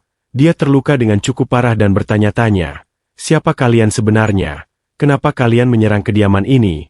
Dan kemudian diperlihatkan sosok di belakang yang tertawa dan menjawab, apakah kau ingin tahu soal itu sebelum kematianmu? Ketua Jo pun berteriak dan menyuruhnya untuk menunjukkan dirinya. Namun tiba-tiba tangan dari pria tersebut pun yang langsung memanjang dan menerkam wajah dari ketua Jo. Sebelum kematiannya, ketua Jo menyadari kalau dia adalah orang yang pernah dia kenal. Ketua Jo berkata bagaimana mungkin kau masih hidup? namun belum selesai menyebutkan namanya, dia telah dihabisi oleh pria tersebut, dan pria itu pun menjawab tidak. Aku sudah membuang nama itu, dan diperlihatkan keesokan harinya, tempat itu yang sudah hancur berantakan, dan pria misterius yang sebelumnya pun masih ada di sana. Dia berkata kemarin tumpukan abu ini adalah kediaman klan Zhou. Kau sudah menyelesaikan pekerjaan ini dengan baik Void Shadow. Para pembunuh bayaranku pergi kemana? Bawahannya pun menjawab mereka sedang mengejar anggota klan Zhou yang terakhir. Aku masih belum mengerti. Kenapa kau melakukan ini? Pria misterius pun menjawab. Kenapa aku, Blood Demon Being, meluluh lantakan kediaman klan Zhou? Apakah itu maksudmu, Blood Shadow? Apa kau tahu hubunganku dengan Seon Gija? Bawahan menjawab, aku tahu kalau kalian dulunya adalah rival yang bersaing dengan mempertaruhkan nyawa. Blood Demon menjawab, itu benar. Seon Gija dan aku memiliki ikatan yang tidak bisa diputuskan. Tentu saja yang masih hidup cuma aku. Di sini adalah tempat di mana Seon Gija pertama kali merencanakan untuk mengerahkan 100 Martial Master untuk menghentikan diriku. Tepat di sini, di kediaman klan Zhou. Bukannya masuk akal kalau aku juga mulai di sini. Ini adalah langkah pertamaku dalam menghancurkan setiap rencana Seon Gija. Karena itulah aku sama sekali tidak bisa membiarkan sisa-sisa yang tertinggal di nafas terakhir garis keturunan klan Zhou. Kemudian, diperlihatkan di kelompok dari regu yang telah lari, Sima berpikir kenapa mereka sudah sedekat ini. Sedikit lagi, tinggal sedikit lagi kami bisa bertemu dengan kelompok pengawal yang pergi ke Sichuan. Terlihat banyak energi yang mendekat ke arah Join. Dia sepertinya benar-benar kelelahan. Sima berkata, cepatlah. Sudah dekat. Jangan sampai kau ketinggalan. Dia menjawab, aku pasti akan menyusul kalian. Bawalah Hena ke tempat yang aman dulu. Namun Sima berkata, apa maksudmu? Aku tidak akan membiarkannya. Namun Join berkata kalau begini terus kalian bisa tertangkap. Dan tiba-tiba dia pun diserang dari belakang. Dan tertusuk senjata musuh. Mereka berdua pun sangat terkejut. Join terjatuh dari kudanya. Hena benar-benar sangat sedih. Para musuh telah mendekat. Dan menyerang mereka semua. Namun ketika dia akan menyerang Hena, dia diselamatkan oleh Sima. Dia mengorbankan dirinya untuk menyelamatkan Hena. Sebelum mati dia berpikir setidaknya aku sudah melindungimu. Hena berpikir. Mereka ternyata mengejar kami sampai sejauh ini. Apa ayah telah dihabisi? Tapi itu tidak mungkin. Jangan sampai ayah dan Join sampai mati. Musuh berkata, aku tidak menduga kau membuat kami mengejarmu sampai sejauh ini. Aku mengakui kemampuanmu untuk kabur. Dia mengacungkan pedang ke arah Hena. Tapi kau cuma bisa sampai sejauh ini. Dan dia pun akan menghabisinya. Hena hanya bisa menangis dan berkata dalam hati, aku ingin hidup. Siapapun itu tolong selamatkan aku. Nanti tiba-tiba sebuah petir menyambar pedang milik orang tersebut. Hena sangat terkejut. Karena itu adalah Jin yang datang menyelamatkannya. Jin berkata kalau aku mendengar panggilanmu. Kemudian scene diperlihatkan di waktu sebelumnya. Saat gerombolan dari regu pengawalan sedang melakukan perjalanan, Jin merasakan kalau Hena meminta pertolongan. Hyong bertanya kepada Jin ada apa. Namun Jin menjawab aku akan kembali. Hyong bertanya-tanya kembali kemana maksudmu. Namun dia langsung menghilang dari tempat tersebut. Dia menuju ke arah Hena berada. Karena dia mendengarnya dengan jelas. Kalau Hena memanggilnya, diperlihatkan waktu musuh akan menghabisinya. Hena hanya bisa menangis. Karena dia tidak ingin mati seperti ini. Dan seperti yang terlihat Jin telah menyelamatkannya. Karena dia telah mendengar panggilannya. Hena pun tidak percaya karena diselamatkan oleh Jin. Para musuh pun bertanya-tanya siapa orang itu. Ternyata Sima masih hidup. Dia berkata aku mohon jaga Hena demi diriku. Hanya itu saja permintaanku. Para musuh pun akan menyerang Jin. Entah siapa orang itu. Tapi pada akhirnya dia hanya akan menjadi mayat belaka. Ayo kita habisi dia. Jin pun memegang kepala dari Hena dan Hena berpikir apa yang terjadi. Saat tangannya menyentuhku. Semua rasa takut dan lelah menghilang dari tubuhku. Rasanya seperti salju yang meleleh. Jin menyuruhnya untuk menghapus air matanya. Namun di belakangnya musuh telah bersiap menyerangnya. Namun Jin terlihat santai dan berkata ini akan segera berakhir. Dia pun langsung berbalik dan menyerang mereka satu persatu.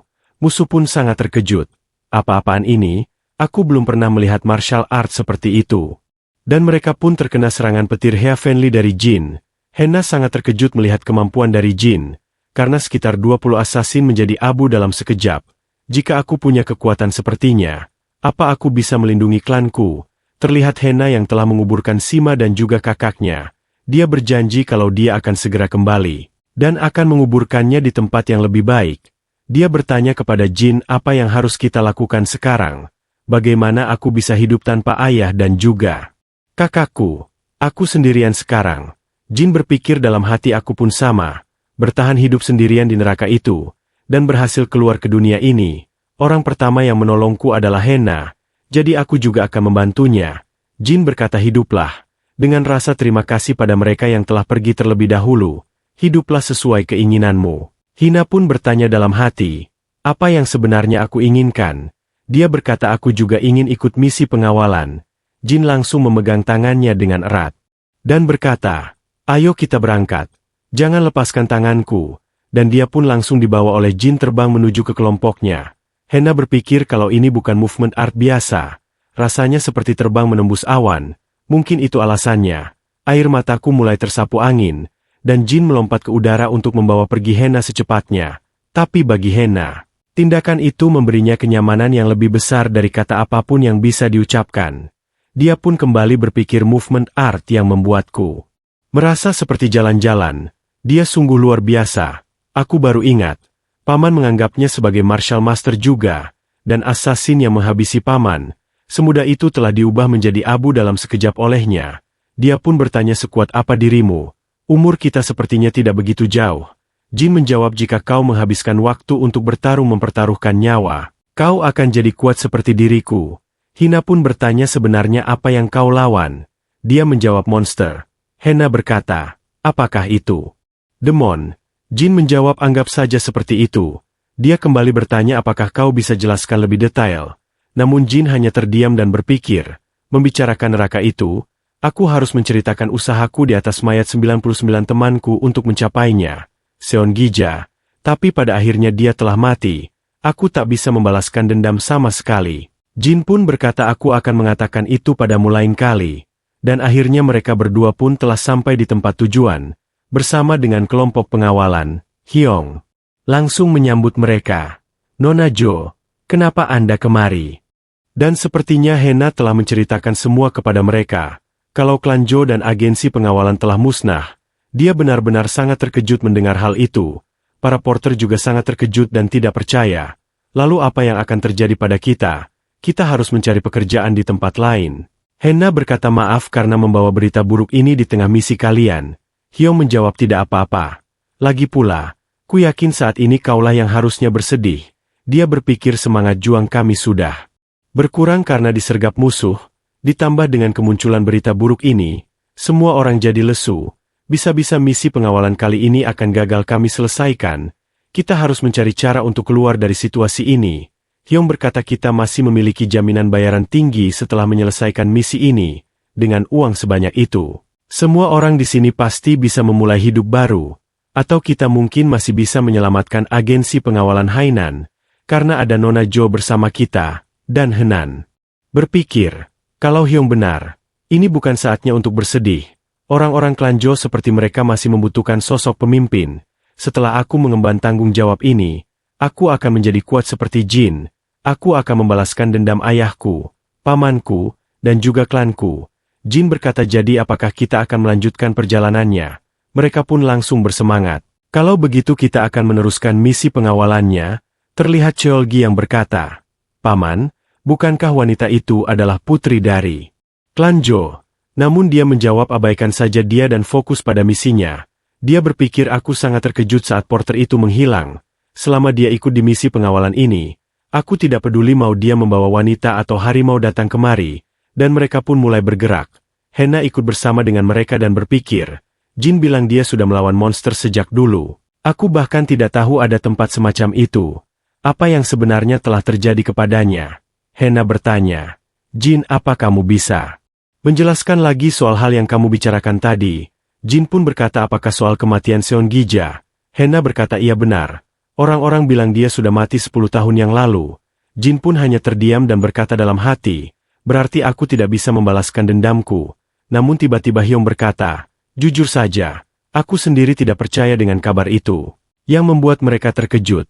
Jin bertanya apa itu artinya dia masih hidup. Hyong menjawab, ada banyak kejanggalan yang menyelimuti berita kematiannya. Biasanya, Rumor itu punya sumber yang jelas, tapi yang ini tidak.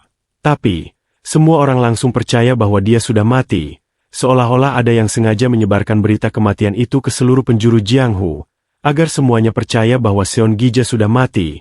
Hena berkata, tapi siapa yang sengaja menyebarkan rumor seperti itu? Dan kenapa alasannya? Hyong menjawab, aku tidak tahu pasti. Tapi sepertinya dia sangat ingin menghindari perhatian publik. Makanya aku yakin dia sendirilah yang menyebarkan berita kematiannya. Hena berkata, apa yang membuatnya sampai melakukan hal seperti itu? Jin menjawab, 10 tahun yang lalu. Namun belum selesai berkata mereka dihentikan oleh segerombol orang. Terlihat di sana ada kereta kuda yang tidak bisa jalan. Mereka pun berkata, maaf aku telah merepotkan kalian. Sepertinya roda keretamu rusak. Tiba-tiba saja rodanya terlepas. Karena kerusakannya yang cukup parah, kami terpaksa meninggalkan kereta ini. Tapi maaf sebelumnya, bisakah kau membawa nona muda kami bersama kalian? Gokwan berpikir kalau dilihat dari simbol di keretanya, mereka berasal dari klan Womun. Mengingat bahwa kami sudah diserang beberapa kali, bisa saja informasi soal barang bawaan kami bocor keluar. Dan di situasi seperti ini, tiba-tiba ada kereta klan Womun yang rusak. Dia pun langsung menjawab, maaf tapi itu tidak bisa. Dan tiba-tiba Womun keluar dari kereta kudanya. Dia berkata, maaf terlambat memperkenalkan diri. Aku adalah Womun Hye. Panggil saja Nina ya guys. Gampang. Dia adalah putri dari klan Womun. Mereka semua sangat terpesona dengan kecantikannya. Astaga, dia sangat cantik dan menawan. Sungguh bidadari yang sempurna. Namun Jin hanya menatap mereka. Dia pun terlihat terbang. Mereka semua sangat terkejut. Begitu Nina mengungkapkan diri, seluruh agen pengawalan langsung takjub dan terdiam, seolah-olah terkutuk menjadi batu. Dia adalah seorang wanita yang bisa menghancurkan sebuah negara dengan kecantikannya saja. Seperti buah hancok ya guys. Kayaknya, bahkan Hogwan sekalipun takjub dengan kecantikannya, dia juga ikut mengagumi kecantikan yang luar biasa. Dan selagi mereka terkesima oleh parasnya yang cantik, dia langsung naik ke kereta barang secara anggun, bagaikan kupu-kupu yang hinggap di sebuah bunga. Hena pun bertanya apakah tidak apa-apa membiarkan seorang duduk di kereta barang seperti itu. Hyong menjawab tentu saja tidak diperbolehkan. Jin masih saja terdiam dan tidak peduli. Hogwan berkata karena keretanya rusak, dia bisa ikut bersama kami sampai desa berikutnya. Dia sepertinya terpesona dengan kecantikannya dan akhirnya memperbolehkannya. Hyong pun berpikir dalam hati, bahkan Hogwan pun juga kena. Nina berkata terima kasih semuanya. Mohon bantuannya sampai kita tiba. Dan para porter pun tersipu malu. Mereka juga terkena rayuannya. Hogwan berkata kereta itu adalah kereta barang. Jadi bagaimana kalau kau pindah ke kereta di depan? Nina menjawab tidak usah. Akulah yang meminta bantuan kalian. Jadi aku akan duduk di sini saja. Hogwan berpikir dalam hati selama porter itu melindunginya. Maka barang bawaan kita juga akan aman. Ayo kita pergi. Nina berpikir untuklah si Pak Tua itu gampang dipengaruhi. Tapi untuk mengantisipasi, aku akan menggunakan frekuensi whispering teknik mulai sekarang. Jadi mereka berbisik kepada bawahannya ya guys seperti telepati. Setelah memeriksa rombongan mereka, dan mereka cuma punya 1 pendekar dan 30 porter. Dan dilihat dari manapun, aku tidak melihat pendekar kuat kecuali si Hogwan itu. Dengan keamanan yang selonggar ini, mereka berani mengangkut 5 kereta berisikan Thunderclap Bomb. Thunderclap Bomb Dam True Heavenly Lighting adalah bahan peledak yang diciptakan oleh sekte Thunderclap. Thunderclap Bomb kabarnya mampu meledakkan beberapa sekte sekaligus sampai rata dengan tanah. Dengan semua bahan peledak ini, sekte Thunderclap dapat memperluas koneksinya ke seluruh Jiangho. Tapi ironisnya, kehancuran sekte Thunderclap juga berasal dari 2 bom ini. Setelah itu, selama ratusan tahun, jejak dari sekte Thunderclap lenyap dari dunia. Jadi kenapa kedua bom ini serta cara pembuatannya bisa kembali? Katanya Philip Phantom sudah dihabisi. Jadi kukira mereka menggunakan Thunderclap Bomb, tapi tak ada tanda-tanda penggunaannya. Lalu siapa yang menghentikan serangan dari Villa Phantom Hall, lalu membasmi kami? Dia pun melirik ke arah Jin. Seragam itu menunjukkan bahwa dia seorang porter. Tapi kenapa dia membawa pedang? Dan dia juga tidak terlihat seperti seorang pendekar. Dia cuma orang biasa. Tapi kenapa dia terus menarik perhatianku? Tapi tunggu dulu. Sejak aku muncul di sini, dia sama sekali belum menatap diriku. Bagaimana mungkin? Maksudku ada seorang pria yang tidak tertarik kepadaku. Sang Nina Womun seorang wanita tercantik di dunia ini. Itu mustahil. Dia pun memanggil Jin. Hei Tuan Porter. Dan Jin pun meliriknya saja. Tapi begitu Nina menatap mata dari Jin, dia langsung terkesima, karena tatapan mata itu tidak pernah dilihat oleh Nina sepanjang hidupnya, yaitu tatapan seorang pria yang tak peduli dengannya. Dan Nina berpikir jadi dia mau mempermalukan diriku ya. Aku awalnya ingin meremukkan kepalanya itu, tapi aku pasti akan membuatmu bertekuk lutut di hadapanku. Dia benar-benar terlihat kesal karena diacuhkan oleh Jin. Kemudian terlihat kelompok dari Jin yang sedang beristirahat dan berkemah di sebuah tempat. Mereka benar-benar terlihat sangat kelelahan, dan seperti biasa Jin hanya berdiri terdiam. Namun tiba-tiba Henan membawakan makanan untuknya. Jin juga mengetahui kedatangannya. Makanlah ini Jin, menunya kali ini adalah sup daging. Namun tiba-tiba Nina langsung berlari di hadapan Hena. Dia benar-benar sangat terkejut. Dia terlihat seperti terbang. Nina berbisik kepada Jin, "Tuan Porter, ikut aku ke hutan. Sebentar saja, akan kuberitahu hal yang ingin kamu dengar. Tapi itu pun jika kau bisa mengejarku." Nina berpikir seorang porter yang membawa pedang menunjukkan bahwa dia tertarik pada martial arts. Apa aku lebih baik merayunya dengan martial art milik klan Womun? Dia tidak akan merasa kewalahan dengan movement artku. Tapi kalau kemampuannya cuma segitu, maka aku akan sangat kecewa. Tapi tiba-tiba Jin berada tepat di hadapannya, yang membuat Nina sangat terkejut. Kenapa dia sudah ada di sini? Sebelum diriku, dan Nina pun langsung berteriak yang membuat para bawahannya pun bertanya-tanya. Apa yang terjadi dengan Nona? Itu adalah suara Nona. Ayo cepat ikuti aku. Hena pun kebingungan dengan apa yang terjadi. Nina masih tidak percaya, karena pergerakannya termasuk yang tercepat di klan miliknya. Bagaimana mungkin dia bisa mengimbangiku? Padahal dia hanya porter biasa. Nina berkata, "Siapa kamu sebenarnya?" Dia pun menjawab, "Aku adalah Jin. Yang kuinginkan adalah lokasi Seongija. Cepat, beritahukan. Aku tidak ingin sup dagingku dingin." Nina menjawab, "Aku juga tidak mengetahui lokasinya." Dan dia pun bertanya-tanya sup daging apa maksudnya. Namun dia teringat dengan Hena yang membawa sup itu. Jin berkata, "Kalau kau tidak tahu, aku akan pergi." Namun Nina menghentikannya, "Tunggu dulu, masih ada yang ingin kutanyakan kepadamu." Para bawahannya pun terlihat marah. "Dasar kurang ajar. Apa yang telah kau lakukan kepada Nona? Berani sekali porter rendahan sepertimu menyentuh Nona. Mati saja kau." Namun ini langsung berkata, "Jangan hunuskan pedangmu." Terlihat mereka yang langsung berhenti karena Jin langsung menghilang. Kemana dia? Padahal barusan masih ada di sini. Nina juga sangat terkejut. Karena Jin menghilang tanpa diketahuinya. Itu bukanlah movement art. Art dia langsung menghilang. Dan dia pun terlihat langsung mengambil mangkok yang dibawa oleh Hena. Dan Hena juga tidak mengetahui hal itu. Kenapa mangkoknya bisa hilang? Ternyata di sebelahnya telah dimakan oleh Jin. Dia pun berkata, "Bagus, supnya masih hangat." Hena pun bertanya-tanya, "Kapan kamu kembali? Bagaimana dengan wanita tadi?" Jin menjawab, "Aku tidak tahu. Dia pasti akan kembali sesuka hatinya." Hena bertanya, "Ngomong-ngomong, bukankah dia sangat cantik?" Jin menjawab, "Kecantikannya itu bisa memikat pria manapun." Hena pun terlihat malu-malu, "Iya, kamu benar juga. Apa aku boleh bertanya sesuatu? Bagaimana pendapatmu soal penampilanku?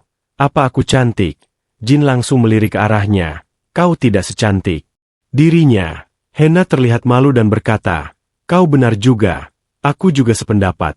Namun Jin tiba-tiba berkata, "Aku tidak suka wanita cantik." Yang membuat Hena sangat terkejut dan bertanya-tanya memangnya kenapa. Dia menjawab karena rayuan seorang wanita cantik itu bisa berujung pada kematian. Dan terlihat Nina yang sepertinya menyadari. Kalau yang melakukannya pasti si porter itu. Tidak salah lagi. Bawahan berkata tanpa diragukan lagi.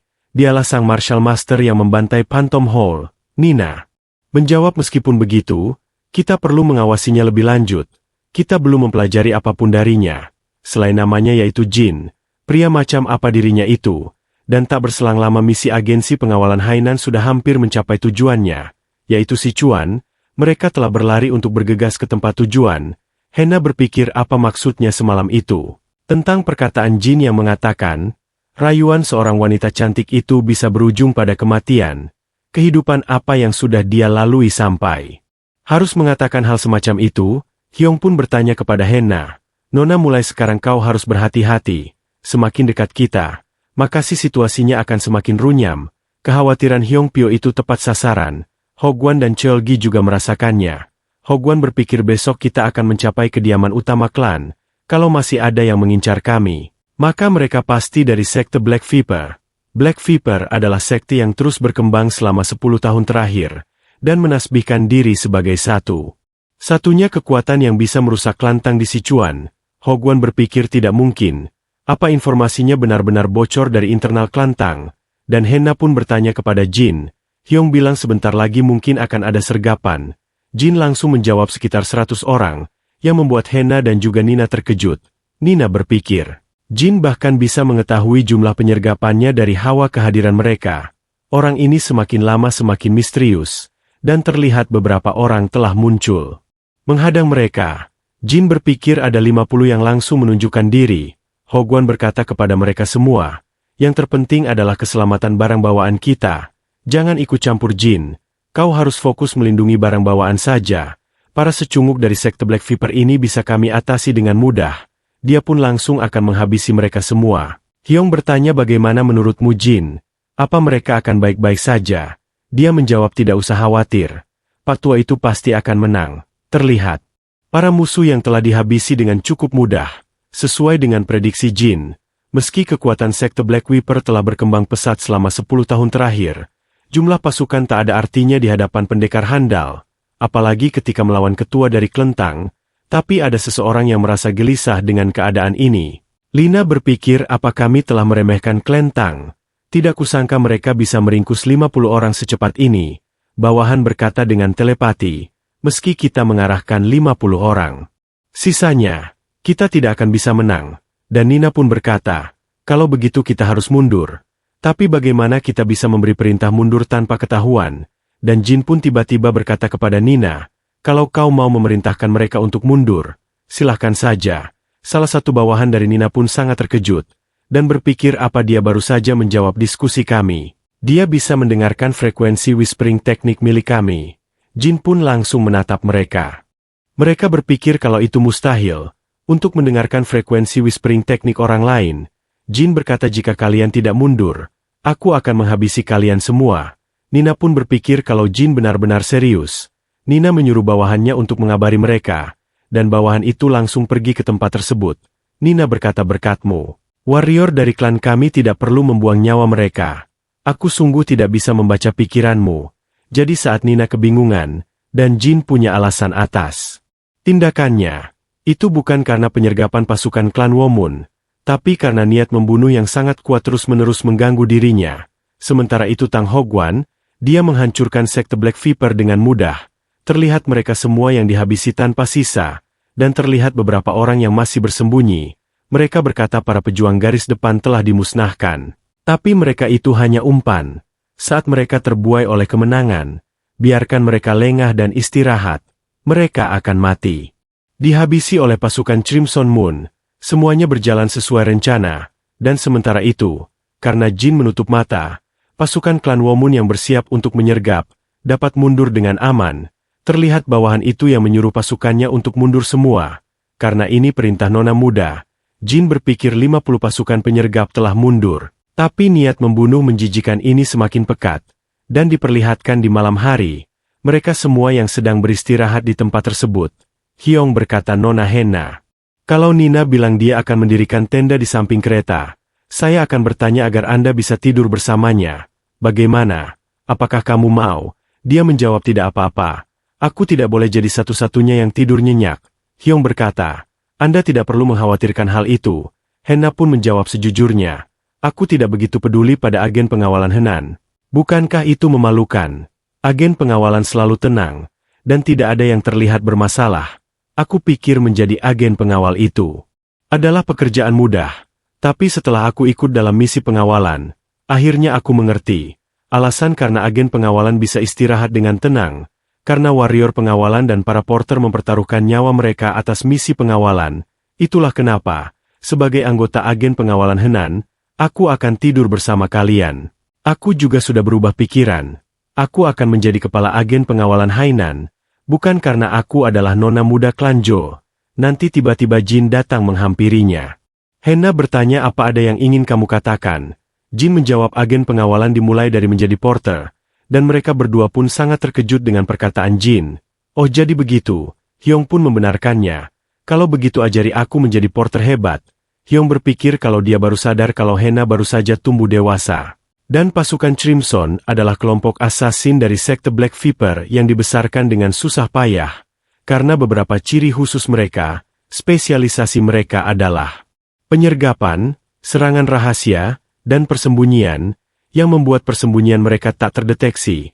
Bukan hanya karena mereka bisa menyatu dengan bayangan sebuah objek untuk menyembunyikan diri mereka. Mereka juga bergerak seperti satu orang. Tak peduli berapa banyak musuh mereka. Dan mereka bisa menyelesaikan misi mereka dengan cepat. Terlihat para porter dan prajurit yang mulai beristirahat untuk tidur. Namun Jin masih berdiri di tempat itu. Terlihat dari bayang-bayang anggota Crimson Moon. Yang mulai, semua anggota Crimson Moon bersiaplah. Dan Jin sepertinya mengetahui kehadiran mereka. Jadi begitu, kalian bersembunyi di sana. Dan Jin pun langsung menghilang dari tempat itu. Terlihat salah satu ketua pasukan Crimson Moon yang berkata, mulai sekarang, kita akan menyerang dalam hitungan ketiga, 1,2, dan 3. Jin dengan hanya 3 detik mengalahkan mereka semua. Namun masih tersisa ketua kelompok yang menyuruh menghabisi mereka semua. Dia belum menyadari kalau para bawahannya telah dihabisi. Singkirkan orang yang paling berbahaya terlebih dahulu. Dia pun langsung akan menyerang Tang Hogwan. Sebelum mengakhirinya dia berkata terima kasih atas kerja kerasmu mengangkut bom Thunderclap ke sini. Tapi pada akhirnya, orang yang akan mengambil bom itu adalah kami, yaitu sekte Black Viper. Namun dia langsung dihentikan oleh pedang milik Jin dengan sangat mudah. Dia pun sangat terkejut kenapa ada penjaga yang masih hidup. Pasukan Crimson Moon, apa yang kalian lakukan? Dan terlihat. Para porter yang masih hidup pun bertanya-tanya, siapa kau? Aku sama sekali tidak bisa merasakan hawa kehadirannya. Terlihat dia yang sangat terkejut. Jin berkata pasukan Crimson Moon, jadi itu nama kelompokmu. Orang tersebut pun bertanya-tanya, tunggu dulu. Jadi dia mendengar frekuensi Westerling teknik kami. Bagaimana mungkin, pasukan Crimson Moon sudah binasa. Hanya kau yang tersisa. Orang itu pun berkata dari mana monster sepertimu muncul. Jin berkata pergilah temani rekanmu. Dan dia langsung menebas pria tersebut dengan sangat mudah. Dia pun berpikir, ini mustahil. Rencana sekte Black Viper, uang besar yang dipersiapkan akan berakhir seperti ini. Dan terlihat Tang Hogwan yang baru saja bangun dan bertanya-tanya apa yang sebenarnya terjadi. Hutan ini dipenuhi banyak mayat asasin. Mereka semua pun terbangun dari tidurnya. Sepertinya sisa-sisa dari kelompok penyergapan tadi mencoba menyerang. Hena sangat terkejut apa para porter baik-baik saja. Hyong menjawab hanya musuh yang mati. Semuanya aman. Untung Jin bertindak terlebih dahulu. Dia melindungi kita lagi. Nina juga terbangun dan berkata, aku pikir dia tipe yang berbelas kasih. Rupanya bukan. Dia sungguh tidak bisa diprediksi. Diperlihatkan keesokan harinya. Atas bantuan dari Jin, agen pengawalan bisa mengatasi krisis. Karena tidak ada pihak yang mengancam mereka. Dan mereka melanjutkan perjalanan. Ini mereka tiba di wilayah Sichuan dengan selamat. Porter pun terlihat senang. Setelah kita melewati jalan menuju Chengdu, misi hidup dan mati kita akan selesai. Lupakan semuanya. Aku tidak punya penyesalan asalkan aku bisa minum secepatnya. Terlihat Nina yang bertanya kepada Hena, ada apa denganmu? Hena berkata bukankah kamu harus pergi ke suatu tempat sebelum kita sampai di Chengdu? Di kita sudah di sini. Nina menjawab jangan khawatir. Jika saatnya pasti aku akan pergi. Dan kemudian Hyong bertanya kepada Jin, saat kau sampai di Klentang, kau akan sibuk. Jin pun tidak mengerti maksudnya. Hyong lupa kalau Jin tidak bisa diajak bercanda. Maksudku bukan begitu. Klan Aka tidak jauh dari klan Sichuan Tang. Bukankah kau bilang temanmu menyuruhmu pergi ke klan Aka? Dia adalah teman berharga bagimu. Jadi mungkin kau harus bertemu dengan keluarganya. Dia teringat dengan perkataan temannya yang menyuruhnya untuk memberitahu ayahnya. Dan menyampaikan permintaan maaf kepada dirinya. Jin pun teringat dan berkata ayo kita pergi ke tempat itu sekarang. Kemudian diperlihatkan mereka semua yang akhirnya telah tiba di provinsi Sichuan. Mereka disambut oleh beberapa orang. Kami sangat bersyukur Anda bisa kembali dengan selamat-selamat. Hogwan berkata hentikan keributan ini. Cepat masukkan barang bawaanku. Mereka pun bersyukur akhirnya kita bisa tiba di tempat ini. Hogwan berkata ini bayaran pengawalan yang sudah kita setujui. Kalian semua sudah bekerja dengan sangat keras. Dia memberikan bayaran kepada Hena. Aku akan terus mengandalkanmu mulai dari sekarang. Nona Jo, tidak. Aku seharusnya memanggilmu dengan gelar kepala agen pengawalan. Hena pun terlihat senang. Ini penghasilan pertamaku sebagai kepala agen pengawalan. Bagi ketua Jo, yang telah kehilangan seluruh anggota klannya dan semua orang yang ada di kediaman klan Zhou, dan terpaksa menjadi kepala agen pengawal, agensi pengawal Henan. Penghasilan pertamanya ini memiliki makna yang lebih dalam. Dia terlihat menangis. Hyong berkata, "Jangan terlalu khawatir, kepala agen. Pengawal, mulai dari sekarang, semuanya akan berjalan lancar." Dia pun berkata, "Kau benar," dan berpikir sekarang, demi kebaikan mereka yang sudah tiada, aku harus tetap kuat. Terima kasih. Mohon bantuannya ya. Dan sementara itu, kelompok dari Nina atau Womun yang telah menemani mereka sampai ke klan Tang. Bawahan berkata, "Sangat disayangkan memang karena kami tidak bisa mendapatkan bom Thunderclap. Tapi untuk saat ini, bukannya lebih baik kalau kita pulang?" Nina menjawab, "Lupakan saja soal bom itu. Bagaimanapun juga, saat bom itu muncul lagi, kediaman klan utama pasti langsung tahu soal itu. Belum pernah ada hal di dunia ini yang tidak bisa didapatkan oleh klan Womun. Kita pasti akan mendapatkannya. Dan saat ini, hal yang paling kuinginkan adalah pria itu." Dan setibanya di klan Tang, ketertarikan pada Jin tidak hanya sebatas pada Womun sendiri. Semua orang berhutang nyawa apa adanya lagi dan lagi, melihat Martial Master yang sangat kuat itu, melalui perasaan mereka masing-masing, dan untuk Jin sendiri, dia pun sepertinya ingin pergi menemui keluarga temannya. Terlihat Hogwan yang berkata, "Kau sudah bekerja keras, dan kalau kau mau, beristirahatlah selama beberapa hari di klan ini." Hyong menjawab, "Tidak. Saya tidak bisa memanfaatkan kebaikan Anda. Ini masalah pribadi. Tapi Jin dan saya harus pergi ke suatu tempat." Yang tiba-tiba Jin pun melompat ke atap bangunan tersebut, dan melihat ke sekitar. Dia berpikir, periksa aliran energi yang mirip dengan milik Akasegi. Aku bisa merasakannya. Jelas sekali ada aliran energi yang mirip dengan milik Segi atau temannya ya guys. Diperlihatkan di kelompok Hena dan juga Hyong. Dia berkata, "Untuk hari ini tinggallah di kedai ini Nona Jo." Terlihat para bawahan yang ingin istirahat juga. Hena berkata, "Kalian mau pergi kemana?" Hyong menjawab, "Kami akan mengatakannya setelah kembali. Kami belum yakin." Jin terlihat memegang kepala Hena, dan terlihat energi keluar dari tangannya ya guys. Hena berpikir, apa yang harus aku katakan? Pada Jin, kerja bagus karena kau sudah mengikuti misi pengawalannya sampai akhir. Tapi energi hangat ini menyebar ke seluruh tubuhku. Rasanya enak. Jin pun berkata, "Aku akan kembali." Dia pergi bersama dengan Hyong, namun tiba-tiba sepertinya ada yang mengikuti mereka, dan itu adalah Nina dan juga anak buahnya. Dia benar-benar tidak berniat untuk mundur, padahal dia tidak tahu kami mau pergi kemana. Berarti dia akan mengikuti kami. Namun Jin berkata terlalu lambat, dia pun memberikan energi kepada Hyong. Jadi saat Hyong melambatkan larinya karena dia memperhatikan Nina, Jin mengirimkan energinya ke Hyong Pyo. Dia pun merasakan energi tersebut. Apa ini? Langkahku terasa lebih ringan dari biasanya. Mereka pun akan segera pergi ke kediaman klan Aka. Nina pun sangat terkejut.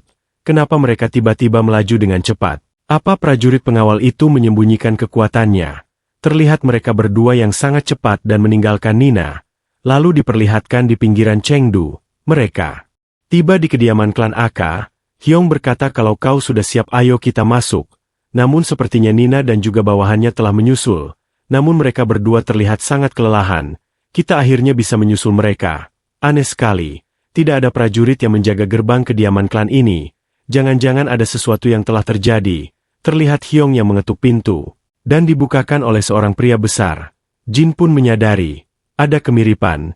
Dia pasti Akasegi. Pria itu berkata, "Aku tidak tahu. Kalian siapa? Tapi untuk saat ini, kami tidak menerima tamu." Hyong menjawab, "Bukan begitu maksud tujuan kami. Apa kau mengenal seorang yang bernama Akasegi?" Pria itu pun sangat terkejut, dan langsung marah, "Kau siapa? Dan kenapa kau mencari Akasegi?" Energinya pun terlihat besar. Hyong berpikir, padahal aku cuma menanyakan nama. Kenapa dia malah melepaskan niat membunuh yang sekuat ini? Paru-paruku terasa ditekan karena niat membunuhnya terlalu kuat. Aku tidak bisa bernafas. Jin terlihat terdiam. Namun saat Hyong merasa sudah tidak bisa bernafas lagi, Jin maju untuk melindunginya, dan membalaskan dengan energi dalam yang lebih kuat. Tapi perbuatan Jin malah memicu kemarahan Aka Wong. Jadi pria itu bernama Wong ya guys. Dia pun akan mengambil senjatanya. Berani-beraninya kau merendahkan aku. Jin terlihat santai di hadapannya.